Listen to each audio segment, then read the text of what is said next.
Chapter 371. At the Seat 1. Ancient Force Realm. Wuji Religious Order. In the underground headquarters of the Wuji Religious Hall, the high-ranking members of the Wuji Religious Order have gathered, wearing serious expressions. So, Xiao Unyun, who descended his consciousness to the lower realms to build the health axis, suddenly had his abdomen split open and vomited blood, is that correct? Yes. And since then, Master has been in a comatose state. Splurt. Kurururururu. Xiao Unyun, connected to the flying immortal formation while seated on the cult leader's seat, fails to open his eyes. Occasionally, blood will boil up and spew from his 7 orifices. Jian Myonghoon gives a bewildered look to Hong Fan, who has been with Xiao Unyun, and Hong Fan nods and hands over the records documenting the incident the entire time. Please take a look at this first. After examining the past scenes through Hong Fan's demon ability, Jian Myonghoon asks with an even more serious expression. Just what in the world is going on here? In my opinion, it's at that moment, Yin Wei, who is examining the records shown by Hong Fan, speaks with a grave expression. This can't be. Ah, ancestor, do you know something? Yes. Fortunately, it's something I'm familiar with. She looks at Xiao Unyun's condition with a darkened face and speaks. A sudden coma with symptoms of boiling blood. It is highly likely that he has been cursed by a deep-sea monster from the ancient force realm with a deep-sea curse. Shenhai Zhou. Deep-sea curse. Yes. Occasionally, some deep-sea monsters of the ancient force realm cast very bizarre curses. When afflicted by such a curse, one falls into a coma and exhibits bizarre symptoms. I've seen the Cherry Blossom Dragon Palace Lord, who chased me around in the past, also fall into a frequent coma and suffer from a fever due to a mild deep-sea curse. At Yin Wei's words, Buck Hyonghua asks with a slightly puzzled expression. Ah, but from what I heard, scales like flower petals appear on the body when afflicted with a deep-sea curse. Nonsense. I arrived at the ancient force realm 40,000 years ago and gathered all sorts of news and information. What you know is just a peculiarity of some specific deep-sea curses. With that, Buck Hyonghua nods and steps back. Yin Wei Nim has certainly lived much longer than I have, so she must know more. Ignoring Buck Hyonghua's question, Yin Wei speaks to Kim Young-hoon with a serious face. Hey, Heart Tribe, make a wound on Xiao Unyun's body. Well, alright, Bo Wang. A golden light flashes, and a small wound appears on Xiao Unyun's cheek, causing blood to flow. Yin Wei takes a drop of that blood and floats it in the air. Wo Wang. Xiao Unyun's blood, lifted into the air by Yin Wei's telekinesis spell, begins to boil as if alive and emits a hazy mist. Look at this. Such a reaction only occurs with the true blood of immortal beasts. But since this kid isn't of the immortal beast lineage and is purely human, this phenomenon indicates that he has absorbed some power of history from the depths of a deep-sea monster. With a solemn face, Yin Wei bursts Xiao Unyun's blood. Pot. As the blood droplet explodes in the air, it emits a pitch-black and eerie energy. And this evil and bizarre energy, it definitely resembles the ungraspable nature of deep-sea monsters. Xiao Unyun must definitely have been cursed by a deep-sea monster. However, Hong Fan speaks with a puzzled expression. But strategist Yin Wei Nim. To me, this energy seems similar to the devotees of the Nether Ghost Realm's true persons. What? I think, rather than being inflicted by a deep-sea curse, Master might have directly encountered a passing true person while descending his consciousness to the lower worlds. Silence. You fool. Would my insight, honed over countless years, be more accurate, or would your less than 500-year-old insight be more accurate? At Yin Wei's words, Hong Fan steps back while tilting his head. She crosses her arms, clicks her tongue in dissatisfaction, and speaks. Anyway, the Cherry Blossom Dragon Palace Lord, who was afflicted by a deep-sea curse back then, only suffered from a fever and occasionally woke from a coma. But Xiao Unyun's blood is boiling, and he shows no signs of waking up. He must be afflicted by a much stronger deep-sea curse. Is there a cure? Kim Yin asks with concern, and Yin Wei nods with an air of confidence. Of course, the deep-sea curse may be terrifying, but it is a curse that can be treated. It can be cured using ancient stones. Ancient stones? Yes, you can transfer the curse of a deep-sea monster into the ancient stones. When treating the Cherry Blossom Dragon Palace Lord, who was afflicted by the deep-sea curse 40,000 years ago, I heard that about 1 million ancient stones were needed. Xiao Unyun's symptoms seem 5 to 6 times worse, so, roughly 10 million ancient stones, should be needed.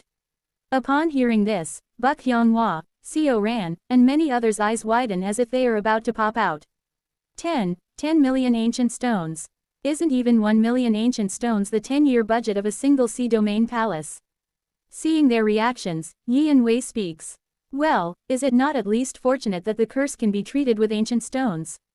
Since we have obtained 4 sea domains, we should be able to gather several million ancient stones immediately, no? Co Ran speaks while flustered. Currently, from the 4 sea domains, we can gather about 4 million ancient stones.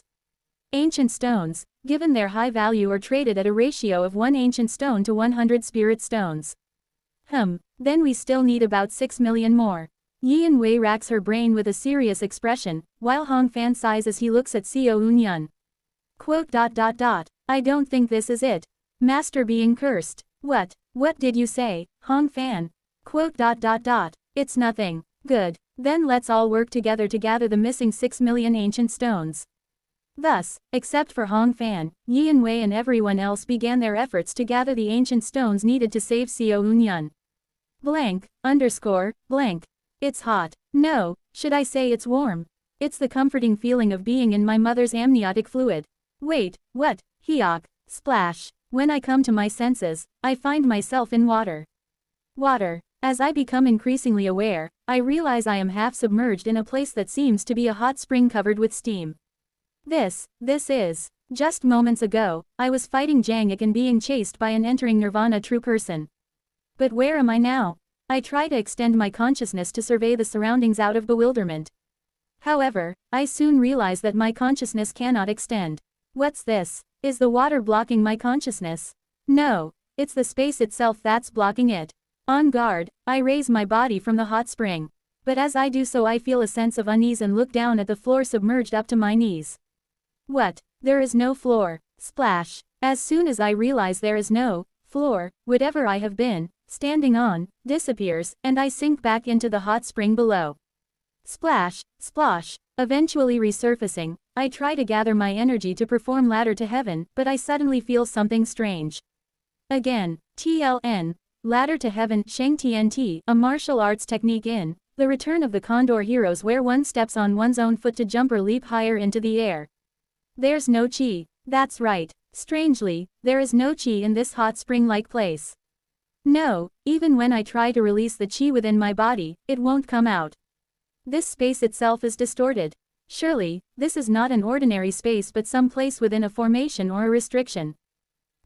Feeling the flow of steam and air around me with my skin, I control my physical body to an extreme degree and rise into the air by stepping on the air. I need to survey my surroundings. How high do I ascend for exploration? Although I ascended into the sky, for some reason, the hot spring I have just left appears right above me. Splash. And I fall back into the hot spring I have just escaped from. Just what is this damn thing? Feeling a surge of frustration, I realize that either the space is distorted or my sense of direction is messed up. I decide to keep my eyes open underwater and try going down. For how long do I hold my breath and swim down the hot spring? Splash. Quote. I stick my head out over the hot spring, seeing the same scenery as before. Stay calm. Though I am startled by this bizarre situation, I take a deep breath, trying to stay calm without falling into panic. If there is no chi, then what moves this space? If neither chi nor consciousness can move, then what constitutes this place? As I ponder, I recall when I stepped on the air to rise into the void. Attraction force. Yes, that is it. Chi and consciousness cannot be used and do not function in this space. However, attraction force certainly exists. Even if something has warped and twisted the space, existence remains. If attraction force exists, then fate also exists. I close my eyes and ponder. The All-Heaven's sword is a sword that transcends planes. If only attraction force exists in this space, then at least fate must also inevitably exist. And the fact that I exist here definitely means that my sword also exists. Because the All-Heaven's sword is essentially me. Which means, suit. Sharp energy arises from my entire body, starting to slice through the hot spring water around me. Qua. In an instant, every single water droplet around me bursts and transforms into steam. Wing. I see, this is. Feeling the All-Heaven's sword completely transformed into attraction force, my eyes brighten. Empowered by the characteristics of this space, the All-Heaven's sword has risen to the plane of fate. Kukugugik. Using the All-Heaven's sword, I slash through this space, cutting the attraction force that governs this place. Kwaik. I swing my sword toward the void. In the next moment, the hot spring world that envelops me seems to be engulfed in mist, and I find myself someplace else. This is Kwaik. Hot water. Steam covering the surroundings. Another hot spring. But, hey, how long has it been since you opened your eyes and you're already out of the bubble? Insane, this one. It's a bit of a waste to have him for dinner tonight. Kuguguging. From various places, I hear immense voices that seem to shake heaven and earth. Kahayak. Splurt. As soon as I hear those voices, blood spurts from my 7 orifices, and I feel as if my internal organs are shaken. The one saving grace is Wu Wang. I can use qi. In this other hot spring, I can draw upon qi and consciousness, and I quickly channel energy to heal my body.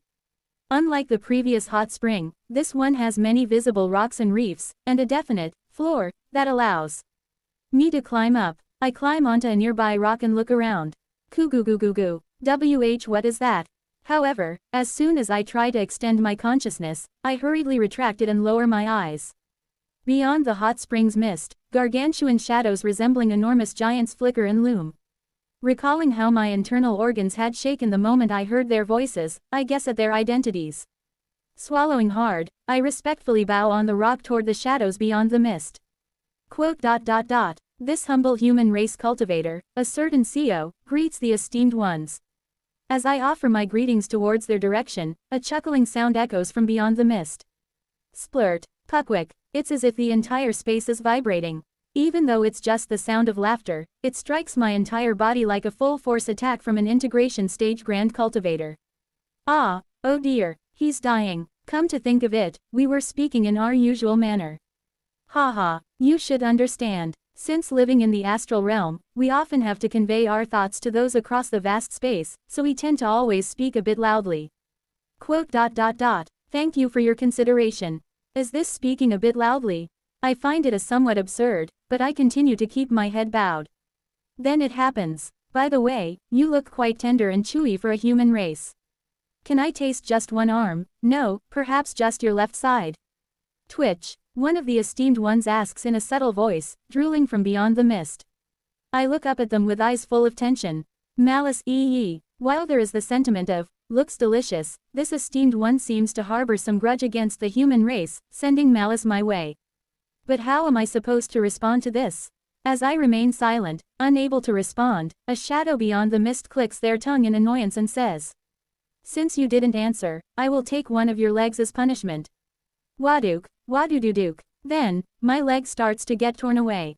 Exclamation mark. An attraction force close to cosmic power is tearing at my leg like it's a bug. However, gritting my teeth, I wrap the All-Heaven's sword around my leg and shift planes to escape the attraction force's influence. The shadow speaks in a tone of both interest and displeasure. Impressive. A mere grand cultivator escaping from my grasp. Let's see how long you can endure.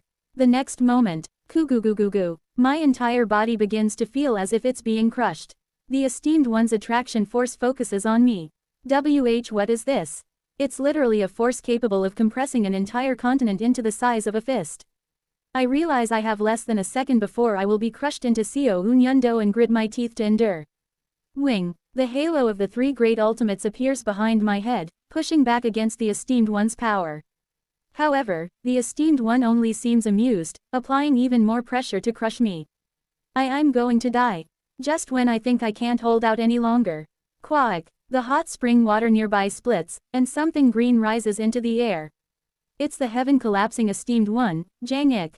He wipes the water off his head and shakes his body, then looks at me. Ha, you've already regained your senses and emerged. Quite impressive. But anyway, what are you doing? He looks towards the voice that has been toying with me, his eyes burning with green light. The voice seems to flinch at the sight of Jang-ik, then laughs and says, "The food you brought looks so delicious, I thought I'd have a taste first. If you share a little, I'll also offer a suitable compensation." At those words, Jang-ik climbs onto a nearby reef and says with a stern face, "Let go immediately. He's my disciple." "Ho, he's your disciple. My apologies." You know now, so why aren't you letting go?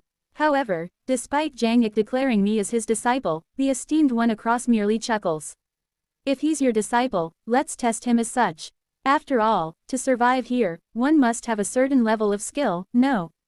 I've already tested him, and it seems he escaped from the bubble with his own power. That much is sufficient. Let him go. Well, everything's fine but your tone bothers me. Considering your disciple is in my grasp. The next moment, Jang Ik disappears from the spot. The attraction force holding me vanishes, and a terrifying scream echoes from beyond the mist. Kiua, flash, green light flickers where the shadow is. Hukeua, kuua, the esteemed one who had bound me screams in agony, thrashing about. The entire space vibrates and trembles. Soon after, the voice subsides, and Jang Ik reappears beside me. The esteemed ones who have been chatting around us collectively fall silent all of a sudden. No one will mess with you from now on, so don't worry. That esteemed one is from the true devil realm and has harbored a grudge against the human race since before they became an esteemed one, so they act like that whenever they see humans. Quote. Well, discussing here isn't appropriate. Shall we move to another place? Boo Wong. As Jang Ik waves his hand towards the void, the space is cut, and we are instantly moved to a different location. It's a place filled with endless darkness. Crackling, and in the darkness, Jang Ik lights a fire. You must have many questions. Since you must be taken aback, ask them slowly. First of all, where are we? This is the outskirts of the lightning sacred sea. The outskirts are intertwined with countless barriers and dimensions set up by the golden deity, resulting in numerous overlapping dimensions. The lightning sacred sea, regardless of what happened, it seems have arrived at my intended destination.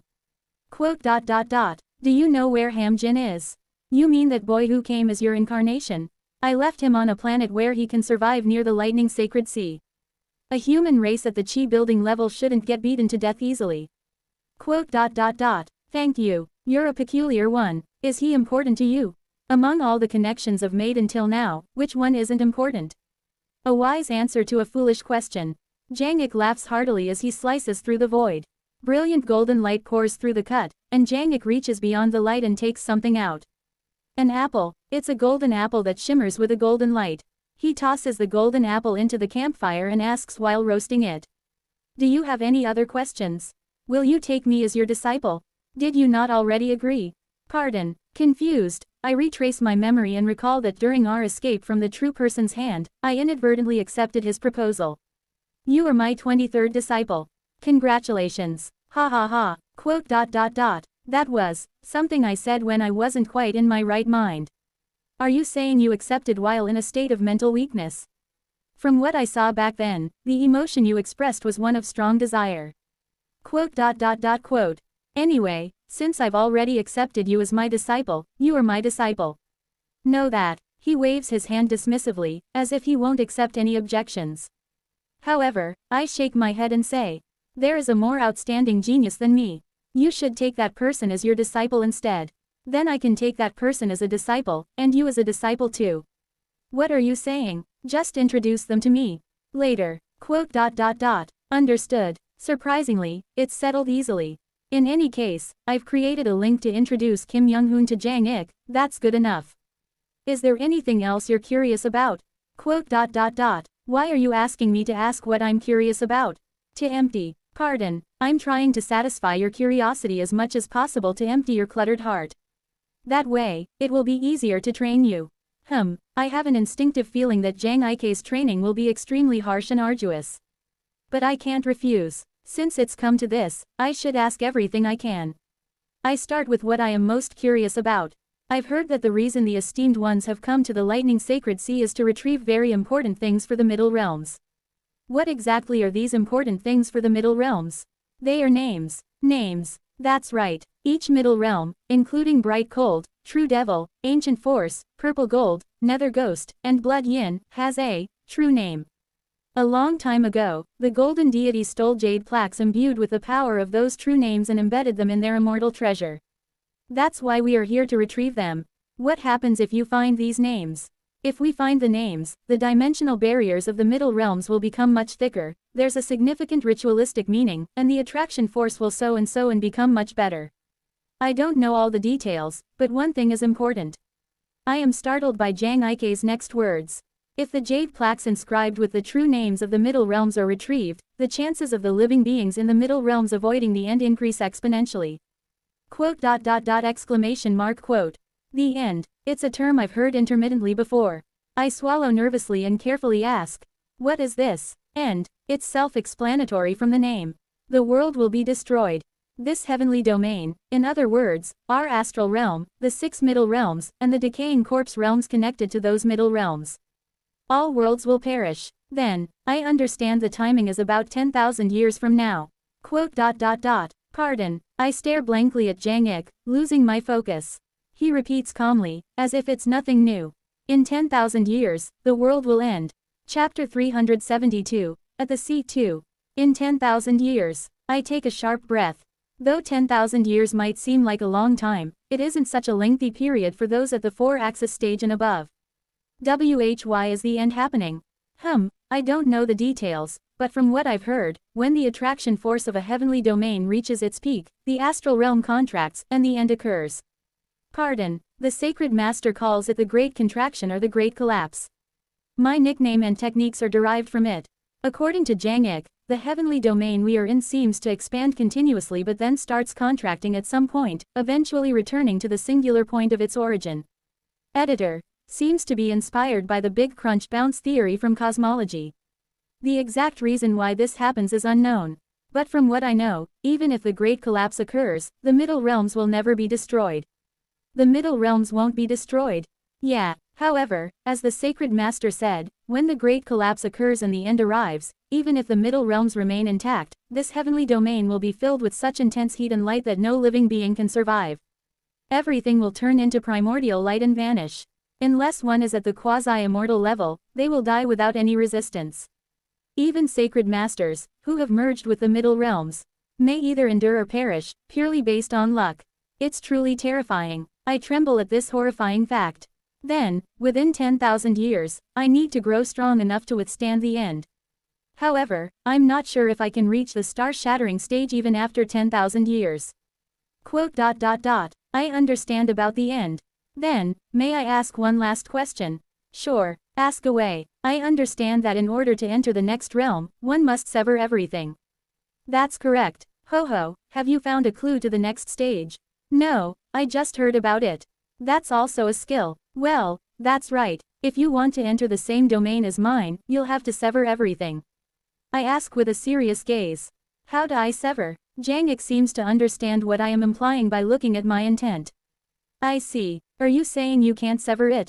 Yes. Actually, the reason I tried to send an avatar through the middle zones of the ancient force realm to the lightning sacred sea where the esteemed ones are is for this. I reveal my inner thoughts without hesitation. I came to ask if there's an external method to reach that realm without severing, or if it's truly necessary to sever everything to attain that stage. Jang Ik strokes his chin. First, let me explain to you the difference between a typical star-shattering stage and my realm. Those in the star-shattering stage are people whose connections and emotions have become futile, after ascending. In contrast, I had to sever such things to reach this domain. I ponder the difference between the two. The star-shattering stage allows for emotions and connections during breakthrough, which naturally fade afterward. But this realm beyond seated detachment, standing oblivion requires severing connections and emotions to even enter into it. However, I feel a strange feeling and ask. But doesn't the heaven collapsing esteemed one have emotions? How do you know if I have emotions or not? Are you saying you can read my intent? He chuckles as he retrieves the golden apple he had tossed into the bonfire and takes a bite. Crunch. Somehow, despite being an apple, it oozes meat juices instead of fruit. The apple smells of protein. As Jang Ik gnaws on the thing that can't be determined if it's apple or meat, he locks eyes with me. His mouth moves greedily, but his eyes are cold and empty. Indeed, it's incredibly difficult to read Jang Ike's intent. His intent seems utterly hollow, vague, and doubtful whether it even exists.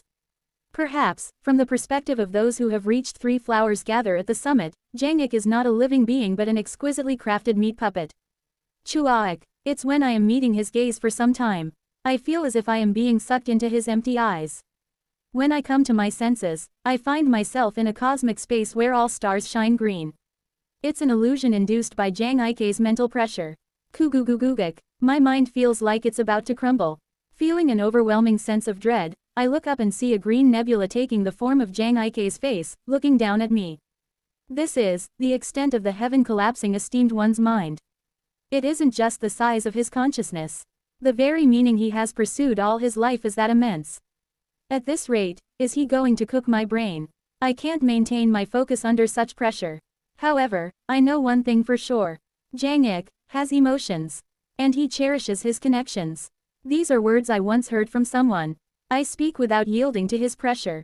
After being mocked that the heart is merely a metallic reaction, and relaying that mockery to someone else, this was the reply. Sia Whale had mocked you, Ryan's heart, and Jang Ik had responded with these words. If the heart is of the metal attribute, then according to the classification of cultivators, metal Jin corresponds to Qian heaven, hence the heart is as eternal as the heavens. I repeat the words of Jang Ik from my previous life in front of the present Jang Ik and shout. Isn't that right, oh esteemed one? Is it not that the heart of a person can never be erased? As I make this declaration and refine my consciousness, I find myself back by the bonfire, free from Jang Ike's pressure. This one is quite something. Jang Ik crosses his arms and smiles while looking at me. That's right, emotions can never be erased. That's why even when one becomes an esteemed one, they still have emotions, greed, and fear. Though I said that other esteemed ones lose their connections and emotions, in reality, they don't truly vanish. It's just a difference in perspective. Exclamation mark. So, does that mean the true way to reach the next realm is not to abandon emotions, but to properly acknowledge and refine them? Huh, no, he bites into the golden apple as if he doesn't understand what I'm saying. You must erase what cannot be erased. Do you understand? That's the only way to get here. Then how do you erase what cannot be erased? I told you, didn't I? You can't. He smiles while speaking incomprehensible words. To enter here, you must be able to erase what cannot be erased. Finding out how to do that will be the way of your future training. Strictly speaking, although I've accepted you as my disciple, there isn't much I can teach you. I can only give advice as someone who has gone ahead. Each individual in our heart tribe is entirely different. He points somewhere. When you entered the lightning sacred sea, you must have fallen into a region where even consciousness couldn't be used. Isn't that right? Yes. How did you get out? I raised the all-heavens sword to the plane of fate and cut through the space to escape. When I first arrived there, I stimulated my body to extend my sensory range, pulling the chi from outside that space to shatter the space and escape. As you can see, you and I have different methods of leaving the same place. I could recite my insights to you, but it wouldn't suit you nor be helpful. Sirring, Jang Ik stands up from his seat and says. That's why, even among the disciples I have a master-student relationship with and whom I've helped, none are truly my successors. All I can do is assign them training tasks that I think might suit each disciple. I listen to his words with a serious expression. Now, I will assign you a training task as well. This is your first training task. He smiles slyly and says. Go outside the lightning sacred sea and cut down a star. You can use the power of the heaven tribe, the earth tribe, a dharma treasure, or even someone else's help. No matter what method you use, destroy a star. I mean a star without any living beings on it. Don't invade some innocent planet and annihilate a civilization. Editor. Note that the term, star, here can also more broadly refer to any heavenly body such as planets and moons. Bu Wang. He swings his padao, and Jang Ike's padao turns into a ray of light that pierces my soul and embeds itself in my heart essence. Quack. Just like before, Jang Ike's padao takes its place on one side of my sword mountain. Pot. With a wave of his arm, Jang Ik sends me far away from the bonfire, sweeping me through vast space-time. Quack. Countless scenes flash past me, and soon I arrive in an astral realm bathed in starlight. Kugugugek. And in front of me, from where I have emerged, is a colossal decaying corpse. Realm shrouded in a dimensional barrier. That is one of Yang Su Jin's remains. The decaying corpse realm is in the form of an enormous ring finger, each segment almost the size of Earth. Judging by its shape, it seems to be the left ring finger. Is Yang Su Jin's immortal treasure a ring? The decaying corpse realm in the shape of a left ring finger has a circular indentation inside the finger. It's the mark of a ring that had been worn for a long time. The ring finger, referred to as the lightning sacred sea, is said to be the entrance to the space containing his immortal treasure. Therefore, reaching another space through traversing the lightning sacred sea suggests one mind the enormous ring. but to cut down a star. Contrary to my expectations of getting beaten up by Jang Ik, it seems his training method is simply to assign tasks without much interference. A star. I recall Jang Ik splitting a planet in half. With my current power, even if I mobilize the 3 great ultimates, I can only overturn the continent on the planet's surface. I should be able to put a slight crack on the planet, but that is my limit. It is also the limit of a typical grand perfection integration stage cultivator.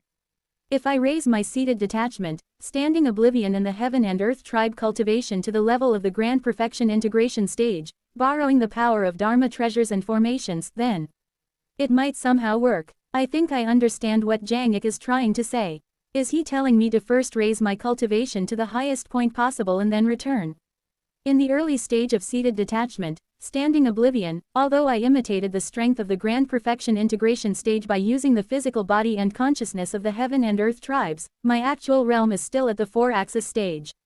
Alright, let's go back and elevate my realm to the utmost possible before returning. Resolving to do so, I seek out my incarnation, Ham Jin. Wo Wang. Since I originally crossed into the astral realm through Ham Jin, we are connected, making it not too difficult to locate him. Pot. Ham Jin landed on a star near the lightning sacred sea where life forms can survive. He is on one of the continents of the star. There, he has established a primitive tribal nation, and as the great chieftain, he is vigorously engaged in activities to proliferate his descendants. Ham Jin. Huff, huff, huff. Huh. Sensing my presence, he emerges from his stone house to greet me. Oh Wuji Ghost King. Has the Great One arrived? I have been spreading the teachings of the Wuji religious order here for the Great One. I have even promulgated the Wuji Ghost King ritual scripture. Who, good, well done. Thanks to you, it will be a bit easier when I return. Now, let's go back. Actually, I have 13 wives here, but I've only given love to 3 of them so far. Could I fairly distribute my love among all of them first? I chuckle in disbelief and reply. Come back after you reach the 4-axis stage. Understood. Then, let me bid farewell to my wives. He summons the chiefs, speaks to them briefly, and then receives bows from dozens of chiefs and wives before flying to me laden with numerous gifts including stars, spirit stones, special products, and unique items. For some reason, he looks a bit downcast. No one tried to stop me. They all claimed to like me, but when I said I was leaving, they eagerly sent me off with bows and cheers. They are too much. I miss home. I want to see my wives back home. Quiet. Let's go. I enter Ham Jin's body. That person named Jang Ik said the star with the ancient force. Transmission array is that one. Right. I direct attraction force to land on the star where the middle zone of the ancient force realm is located. They said the worlds with middle zones are all on true persons' bodies. So this star is also a true person. And, the world Ham Jin resides on must also be a true person disguised as a decaying corpse realm. I wondered how the battle involving star-shattering stage cultivators occurred without the world being destroyed, but it seems it wasn't an issue because the world is a true person's body. Jang Ik telling Ham Jin about the location of the middle zone of the ancient force realm must be his way of indicating that I should use it. And if he indicated using it, it means the true person who had reached out to grab us earlier must be asleep again by now. In other words, there are no problems with returning. Wo Wang. I, along with Ham Jin, begin crossing vast space-time once again. Chapter 373, at the C3. In the meantime, I realize that Ham Jin's cultivation has significantly advanced. Ham Jin, you've already reached the late Qi building stage. I arrive in the middle zone of another star and ask. Actually, I briefly watch the person called Jang Ik and the Wuji Ghost King sparring in the astral realm. Although I fainted halfway through for some reason, thanks to that, I had an epiphany and gained new enlightenments, obtained a new divine ability, and my cultivation rose. You've gained quite an opportunity. Congratulations. What's the new divine power? In response, Ham Jin moves his body to form a hand seal and draws spiritual power from his dantian to his fingertips. This is the spiritual power of Ham Jin's Silica Earth Great Wall Secrets turns into a dark ink-like light. It's a darkness that has a similar quality to the darkness of outer space. As Ham Jin swings his fingertip, the ink light turns into an ink-colored blade, an ink blade Mo Ren, which flies across the star and slices through a small mountain. Quote. A definite core formation level strike. Quote. Impressive. Did you create this by observing the heaven collapsing esteemed one cleaving stars? Yes. Thank you for the compliment. Judging by its form, it seems to be a divine power created from the epiphany gained by watching Jang Ike's strike. Indeed, even at the chi building stage, observing a star-shattering stage strike could provide enough enlightenment to create a divine ability. Of course, using this one technique drains all of Ham Jin's spiritual power, but since Silica Earth Great Wall Secrets is a method where spiritual power continuously surges as long as the dragon vein is controlled, it isn't a major drawback. Once he reaches the core formation stage, he will likely be able to use it continuously, making it a life-saving trump card for Ham Jin. Wo Wang, I ask another question as we move through the middle zone again. What's the name of this technique? I named it Black Blade / Hei Ren Zan. It's fitting since it's black, and it represents my resolve to cut down the Black Tomb Old Devil who tried to take over my body. The Black Tomb Old Devil was a great fate that threatened me, so I named it with the determination to cut down my fate. Black Blade / an excellent name. I nod and immediately create a method to refine Black Blade / and make it a technique one can cultivate with, combining Silica Earth Great Wall Secrets to form Black Blade Maturing Secrets Hei Ren Zhang Sheng Wei. TLN, Black Blade / is Hujinchum, Silica Earth Great Wall Secrets is Gyutojang MC took the beginning of Black Blade / Hujin and the later of Silica Earth Great Wall Secrets Jangsongdial and named it Hujinyangssongdial. However, the Hanja for Jangsong is different. Hence it means maturing secrets, not Great Wall Secrets. Over the course of several days and nights, we cross numerous middle zones and finally return to Ham Jin's world. Cooing. Phew, I emerge from Ham Jin's body, congratulating the exhausted Ham Jin. Thank you, I've gained a lot thanks to your cooperation. No, I am the one who received an excessively great opportunity. I will grant you a spirit fruit to extend your lifespan later. Let's meet in the upper realms someday. Pot. As I reclaim my consciousness, I smile at Ham Jin, who bows deeply as I return to the ancient force realm. Ham Jin watches Seo Eun-yun disappear into the void and looks at his fingertips. TSTSTST. For a moment, his nails turn black, and then a sharp black blade forms on his hand. Black Blade Maturing Secrets, to bestow such an excellent method. How can I ever repay this grace? Ham Jin ponders and finally makes up his mind. Yes, that person told me to meet him in the upper realms. Someday, I will ascend. I will become a heavenly being beyond even what my master could aspire for, and ascend to the upper realms. I will become someone who can assist the great Wuji Ghost King. I will properly join the Wuji religious order. He finally sets a goal for his life. It is to ascend and repay the grace he received from the Wuji Ghost King by standing by his side. Boang. When Ham Jin swings his hand, a sharp black blade shoots out from his hand and cuts through a nearby cliff. I will refine this black blade countless times and definitely reach him. Thus, it won't be long before Ham Jin, who trains in the Black Blade Maturing Secrets, becomes a core formation sage god and earns the title of Black Blade King Hei Ren Wang. The legend of Black Blade King Ham Jin has just begun. Blink. I open my eyes. Since I've been focusing my primary consciousness entirely on my avatar while fighting Jang Ik, my main body was in a comatose state. My comrades must have been greatly alarmed. I need to explain properly. Clink, clink. For some reason, my body and limbs are bound to a chair, and my mouth is gagged. Moreover, wax-like candles are placed on my hands, knees, and head, with melted wax dripping down. In front of me, Yian Wei is dressed like a shaman and is performing a ritual with a mountain of ancient stones piled up around her. Hiat, look, the cult leader has awakened. She stops the ritual, wipes her sweat, and approaches me. Are you alright? What kind of deep-sea monster's deep-sea curse did you get hit with? Deep-sea curse. Since my mouth is gagged, I ask with mental speech, and Yian Wei explains about the deep-sea curse. She says they have been gathering ancient stones and materials from the sea domains to treat the deep-sea curse and save me. I feel grateful but can't help but feel absurd and laugh wryly. Haha, I'm sorry, but I wasn't afflicted by a deep-sea curse. I was temporarily mentally bound in the lower realms due to a complicated incident. The reason my blood was boiling was because I awakened an immortal beast talent, and the reason for the blood splattering from my 7 orifices was probably because I directly faced a true person's true body. Yian Wei is silent for a moment after hearing my words, then in a fit of rage, strikes my head with the bell she is holding. You bastard! Judging by your words, you're not the cult leader but an evil spirit possessing the cult leader's body. Come out of that body immediately, evil spirit. Jingle, jingle, I sigh as I get hit several times by the bell, which exerts force on my spiritual body. Woodook, woodooduk, the chains binding my body are torn apart, and the gag on my mouth shatters. This bastard, Keck, clench. After I subdue Yin Wei by grabbing her face and lifting her up, I shake her brain with a palm strike, causing her to faint.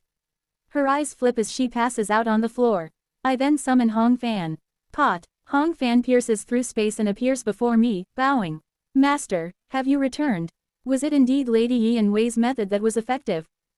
After explaining the truth to Hong Fan, I ask him a question. Was there any trouble while I was in a comatose state? Hong Fan's face turns pale. I sense something has happened. Quote. Let's go to the conference room. Wuji Religious Hall conference room. There, I receive an unbelievable report. Quote.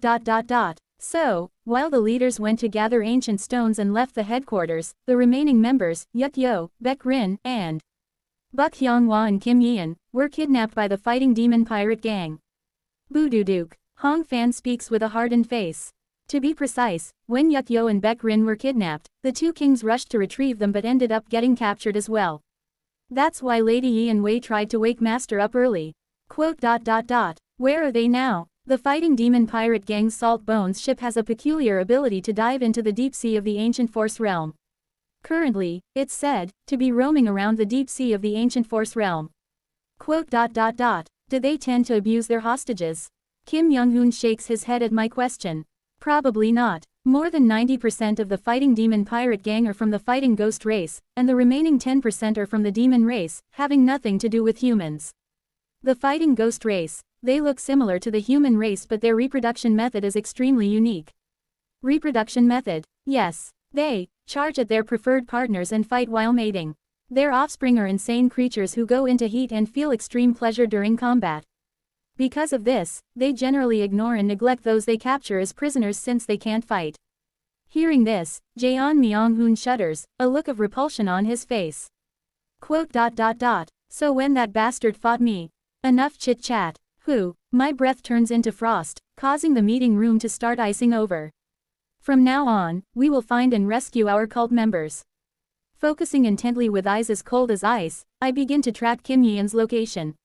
Since Kim Yeon is connected through the mysterious Bizarre GU and the wonderfully mysterious Innate Heart Cannon, I can find her location if given some time.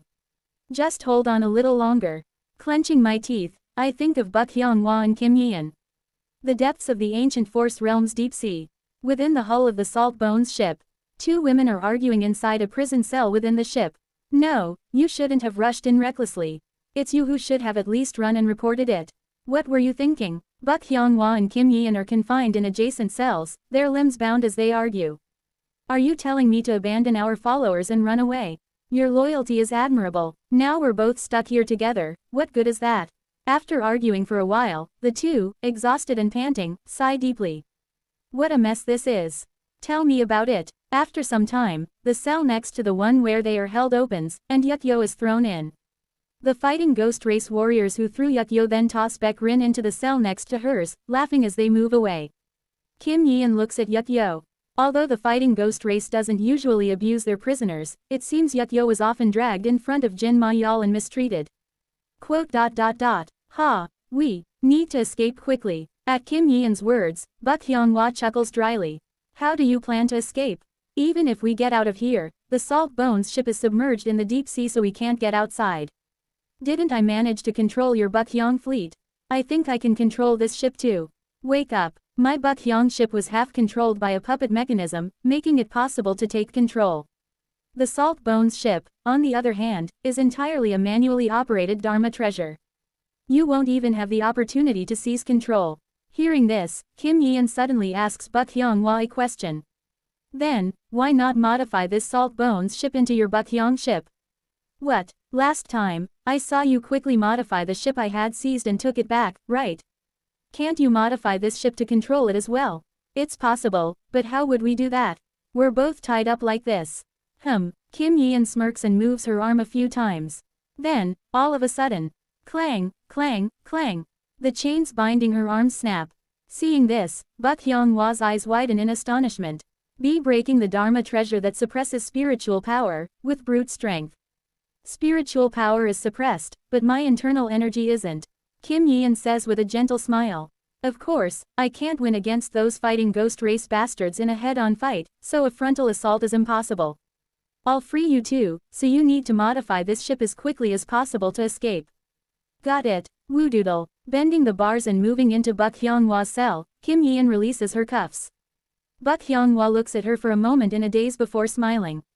Alright, Unnie. Jin Ma-yeol, the captain of the fighting demon pirate gang, is staring outside with a cold expression from his captain's cabin. Due to the heavy spatial compression, the interior of the Salt Bones ship is extremely vast, akin to a nether crossing ship, making his captain's cabin the size of a small city. Cooing, Jin Ma-yeol looks out through the window of the captain's cabin. Even a day earlier, I need to obtain it as soon as possible. But yuck yo, that fish-headed bitch. Gritting his teeth, he glares at the scenery outside. He is staring down at the gigantic sea dragon statue deep within the depths of the deep sea. The secret art of purple soul filling the heavens, Zihun Mantien, is within reach. A strange excitement fills Jin Ma-yeol's eyes as he gazes at the sea dragon statue. Yes, let's wait just a bit longer. Then, I will achieve the state of unaging and undying, Bu Lao Bu Si, with this mortal body. Chapter 374, at the sea 4. Kim Yeon asks after shattering Buk Hyunghwa's shackles. Ah, by the way, us doing this. We won't get caught in someone's consciousness domain, right? Buk Hyunghwa clicks her tongue and says. Did you really free me without thinking about that? I just had a gut feeling it would be okay. Well, you're not entirely wrong. After all, the Salt Bones ship is similar to the Nether Crossing ship in that it's like a massive country inside. Moreover, the waves emitted by the Salt Bones ship restrict one's consciousness quite a bit, so they won't notice us doing this. Hoo-hoo, I knew it all along. Stop saying foolish things and help me out, Unnie. Buk Hyunghwa stretches her fingers and places her hand against the ship's wall. Chijijik. Golden patterns, along with a mix of purple and pale pink patterns, appear all over her body. What the? You've got tattoos too. They're not tattoos but a physical characteristic. Ah, sorry. Kim Yeon scratches her head and slightly lowers her head. Buk Hyunghwa watches her for a moment before getting back to work. Using the broken pieces of the shackles as materials, she creates a small tool. Starting from there, numerous devices begin to appear around Buk Hyunghwa. Initially yawning while watching Buk Hyunghwa, Kim Yeon's eyes grew wide as time passes. What in the world? Blank, underscore, blank. Goo. In a small sea domain of the ancient Force realm, there appears a Ghost King with 19 heads and his subordinates. Is this the place? Yeah, the Ghost King with 19 heads, Wuji Ghost King Seo Eun-yun, gazes at the sea below with brightened eyes as he is connected to a pure white consciousness thread. Down below, I sense the mysterious bizarre Ghost King Kim Yeon. Surely, the Conqueror King Buk Hyunghwa and the Guardian Ghost King Baek Rin are with her. So, do we just need to go down and come back? The six-armed thunder god, Six Extremes Ghost King Jaeon Myung-hoon, asks. But Seo Eun-yun shakes his head. According to the natives, recklessly diving into the deep sea of the ancient Force realm is a dangerous act. Moreover, Kim Yeon's presence is not in the shallow coastal waters but in the very depths of the deep sea. Then what do you plan to do? Jaeon Myung-hoon looks puzzled, and Seo Eun-yun chuckles as he spreads his arms. Goo. The surrounding heaven and earth spiritual energy starts converging on Seo Eun-yun, drawn by his great desert to Dead Sea. What do you think I'm going to do? Wu Wang. He draws the colorless glass sword and smiles. To not be touched by the deep sea, we'll just have to split it apart. As his mental speech echoes, all the leaders of the Wuji religious order who have come with Seo Eun-yun begin to exert their power. Jaeon Myung-hoon grins widely and spreads his six arms. Goo. Jaeon Myung-hoon's domain unfolds. Integrated Dao domain, A Dao Ling Yu. Charged lightning veil of the great heavenly rain, A Dian Bai Lei Da Utien. Kwagg. In an instant, the surrounding space transforms into an alternate dimension where red lightning, Kai Lei, rains down like a torrential downpour. Red lightning covers the sky. However, by Jaeon Myung-hoon's will, the red lightning passes through his group without causing any harm and falls straight to the bottom. Kururururung. The domain of crashing red lightning begins to push away the lower sea of dimensions. Then, the other leaders of the Wuji religious order begin to exert their power in that direction. Quack. Countless attraction forces, ghostly power, and devilish power pour forth. Meanwhile, Seo Eun-yun's hands begin to imbue with the powers of curses and blessings. The energy of yin-yang and 5 elements begin to permeate the dimensional sea below, where the lightning falls. Great mountain, pot, splitting emperor, a pure white light begins to swirl. Blank, underscore, blank. Jin Ma-yal's eyes twitch. Goo. His salt bones ship is shaking violently. Pot, someone uses the ground shrinking technique to rush into the captain's cabin where Jin Ma-yal resides. It's the vice captain of the salt bones ship and a grand perfection 4-axis cultivator, Jin Ryu. What is it, vice captain? An enemy attack? No, captain. The salt bones ship has gone mad. What? The salt bones ship's keel is shaking wildly and making strange noises. What kind of dragon chewing on grass nonsense is that? However, shortly after moving to the keel of the ship with Jin Ryu does Jin Ma-yal understand the situation. Zirurururururururu. The keel of the salt bones ship, made of salt crystals, is emitting a sound similar to that made by the fighting ghost race during mating. Jin Ma-yal looks at the salt crystals emitting white light and making strange noises with a startled expression. Why is this happening? Jin Ma-yal is bewildered. Despite having lived for about 10,000 years, he has never heard of salt crystals making such bizarre noises. After a moment of confusion, he appears to think of something and flinches. I see. Is it a deep-sea monster? Is there a deep-sea monster that can make salt crystals go into heat? Well, the deep sea of the ancient force realm holds records of countless worlds, so such things might exist. A deep-sea monster might be nearby, so I will activate the great concealment technique. Tell everyone to prepare. Yes, Captain. Jin Ma-yal clicks his tongue and returns to the captain's cabin. He then sits at the center of a huge formation in the middle of the cabin and begins to form hand seals. Wang. His domain begins to expand around him. As his formation activates, it amplifies Jin Ma-yal's domain, gradually enveloping the entire salt bones ship. Integrated Dao domain, A Dao Ling Yu. Great concealment dragon spirit C, Da Yin Long Ling Hai. In an instant, the sound of a dragon's roar seems to echo, and Jin Ma-yal's domain swiftly envelops the hull, blending the salt bones ship with the surrounding deep-sea scenery, making it almost invisible to any watchful eyes. Jin Ma-yal sits down and focuses on his domain, sending a voice transmission throughout the ship. This is the captain's order. It is currently suspected that a deep-sea monster is lurking around the salt bones ship. Because of this, the keel of the ship is making disturbing noises. Until the deep-sea monster has completely passed or the keel's reactions have ceased, we will remain in the concealed domain. Therefore, all crew members must remain. Jin Ma-yal suddenly falls silent and stops speaking. As he sits and concentrates, his eyes snap open. Damn it, the prisoners are up to something suspicious. Everyone, head to the cells and subdue them. The domains of integration stage grand cultivators are intertwined with their consciousness, so grand cultivators can perceive all actions within their domains. Jin Ma-yal, who enveloped the salt bones ship, grits his teeth as he observes Kim Yeon and Buk Hyung-hwa doing something suspicious in the cells. Damn it, Conqueror King. Although he wants to immediately get up and subdue them, he can't move recklessly as a suspicious deep-sea monster is stimulating the salt bones ship's keel, leaving him no choice but to bite his lips in frustration. Blank, underscore, blank.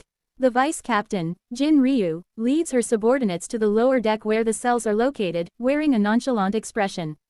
Each and every one of them are nothing but boring things. There's no point in fighting.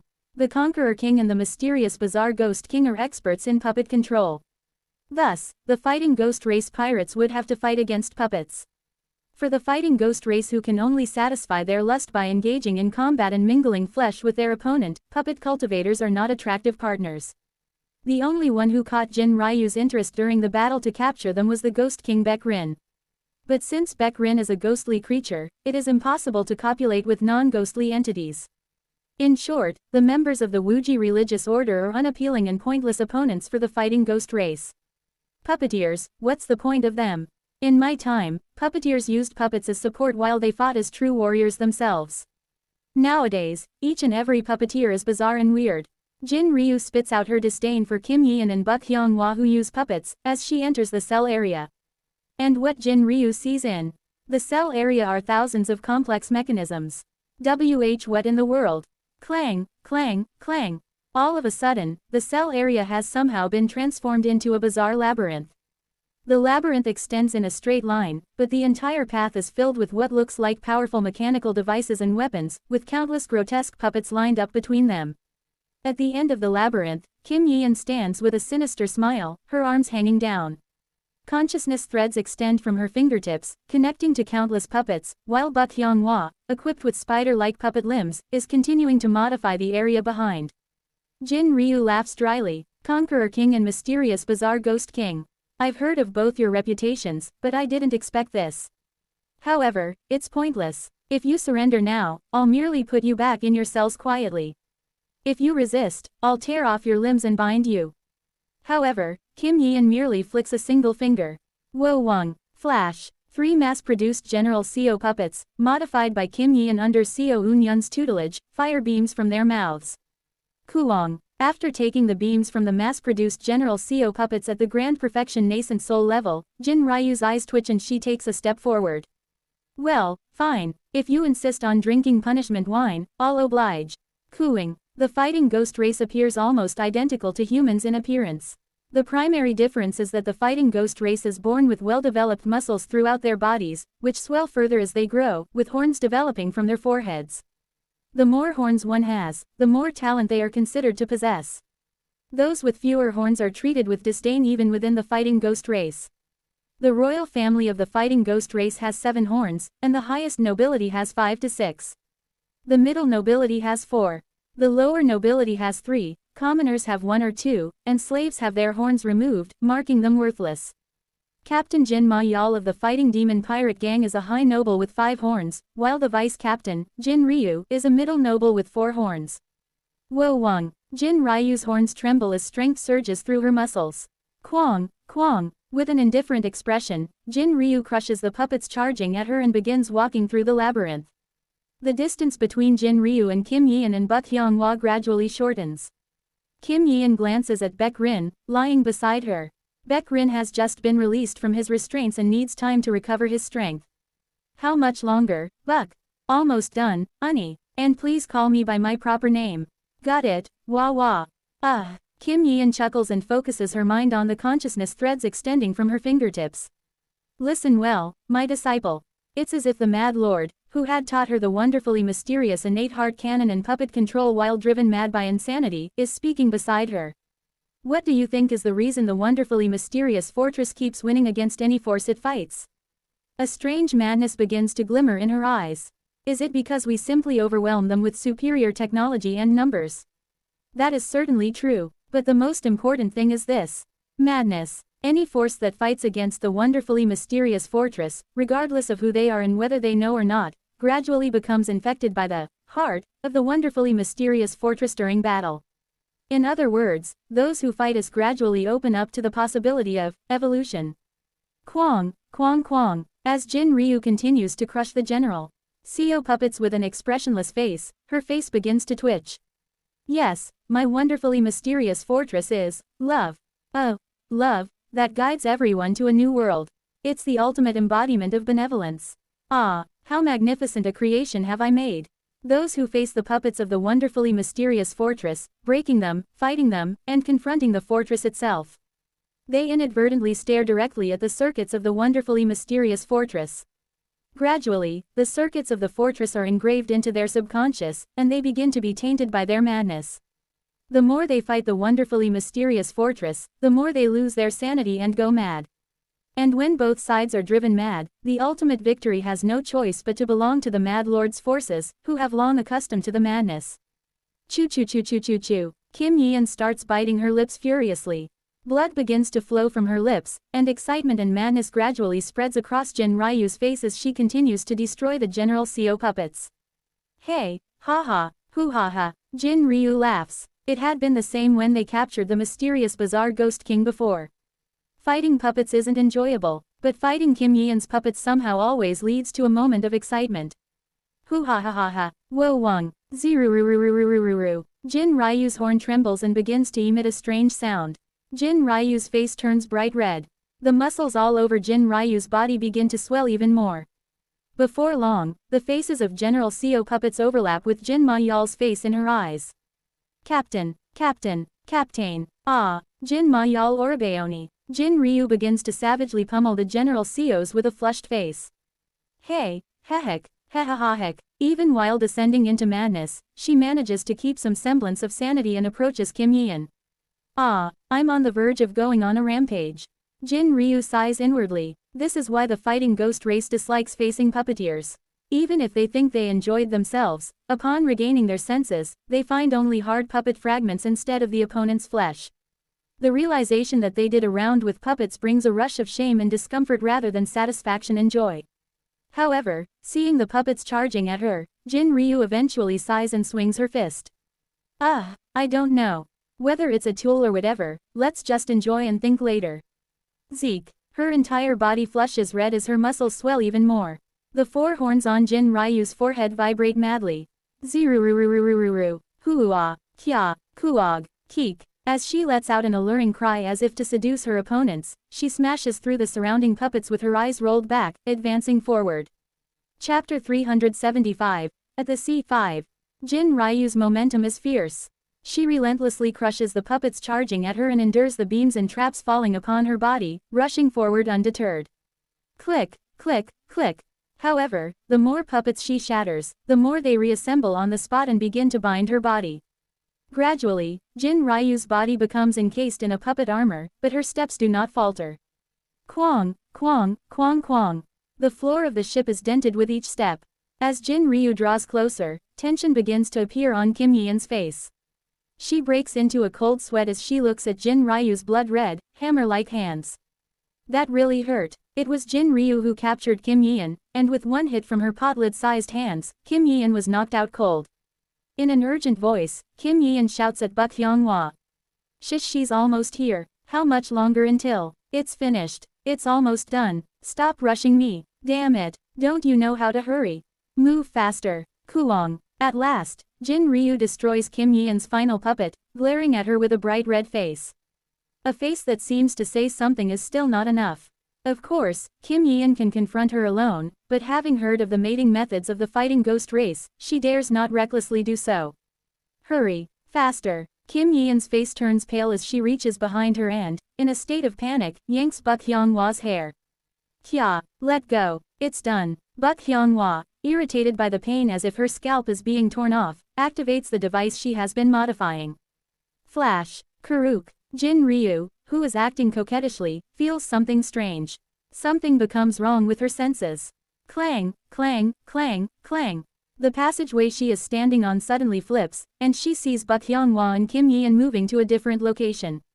No, the entire maze-like corridor that Buk Hyung-hwa and Kim Yeon have modified is splitting into segments and moving around. What is this? It's such an absurd situation that she snaps out of her state of heat and opens her eyes wide. Buk Hyung-hwa, looking at the mechanism connected to her pattern and glowing, shouts.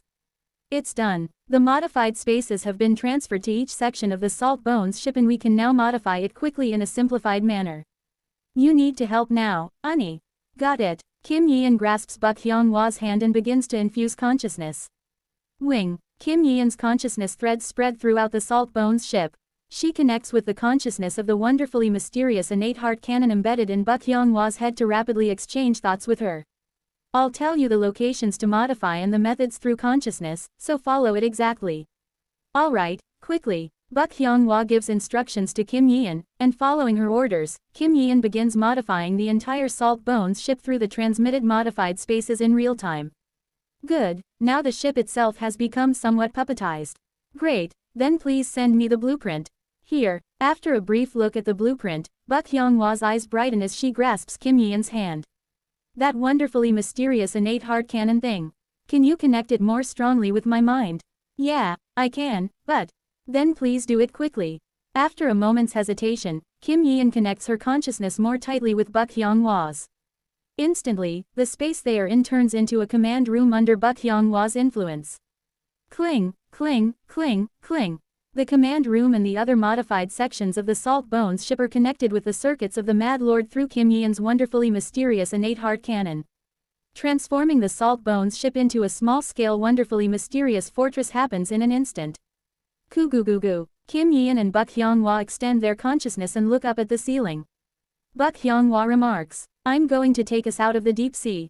Let's go. Koo. The Salt Bones ship lifts its bow diagonally upwards. Then, the Salt Bones ship begins to move. Wu Wang, cutting through the deep sea of the ancient force realm, it moves forward with its bow pointed diagonally upward. And a thunderous voice resounds throughout the entire ship. You damned, what are you doing to my ship? The enraged voice of Jin Ma Yal echoes throughout the ship. Get your hands off my ship. I'll kill you. Kugugugu. Jin Ma Yal's domain moves, pressing down on Buck Hyunghwa and Kim Yeon. However, when Kim Yeon manipulates something, Jin Ma Yal's pressure is instantly dispersed by the devices in the command room. Kim Yeon frowns as she reads the blood-reddened fury of Jin Ma Yal. That person will soon come down here. Baek Rin needs to wake up quickly. Buck Hyunghwa looks at the still unconscious Baek Rin. Baek Rin's ghostly power has somewhat recovered, but he still hasn't regained consciousness. Kim Yeon also glances at Baek Rin with a worried expression and then flinches before looking around. Jin Ma Yal has retracted his domain. If an integration stage breaks through everything and comes down here, what should we do? But Buck Hyunghwa shakes her head with a meaningful smile at Kim Yeon's worry. No, that won't happen. What? As a fellow shipmaster, I know. He will never recklessly destroy his own ship. He will try to navigate through the maze we created as much as possible and come to us. What? But you self-destructed your own ship. It felt like sacrificing my own child. But I had other ships, so it was possible. That fighting ghost race has only one Salt Bones ship, so his attachment to it is on a whole different level. Buck Hyunghwa, with a confident expression, steers the Salt Bones ship to the surface. In short, we still have time before Jin Ma Yal gets here.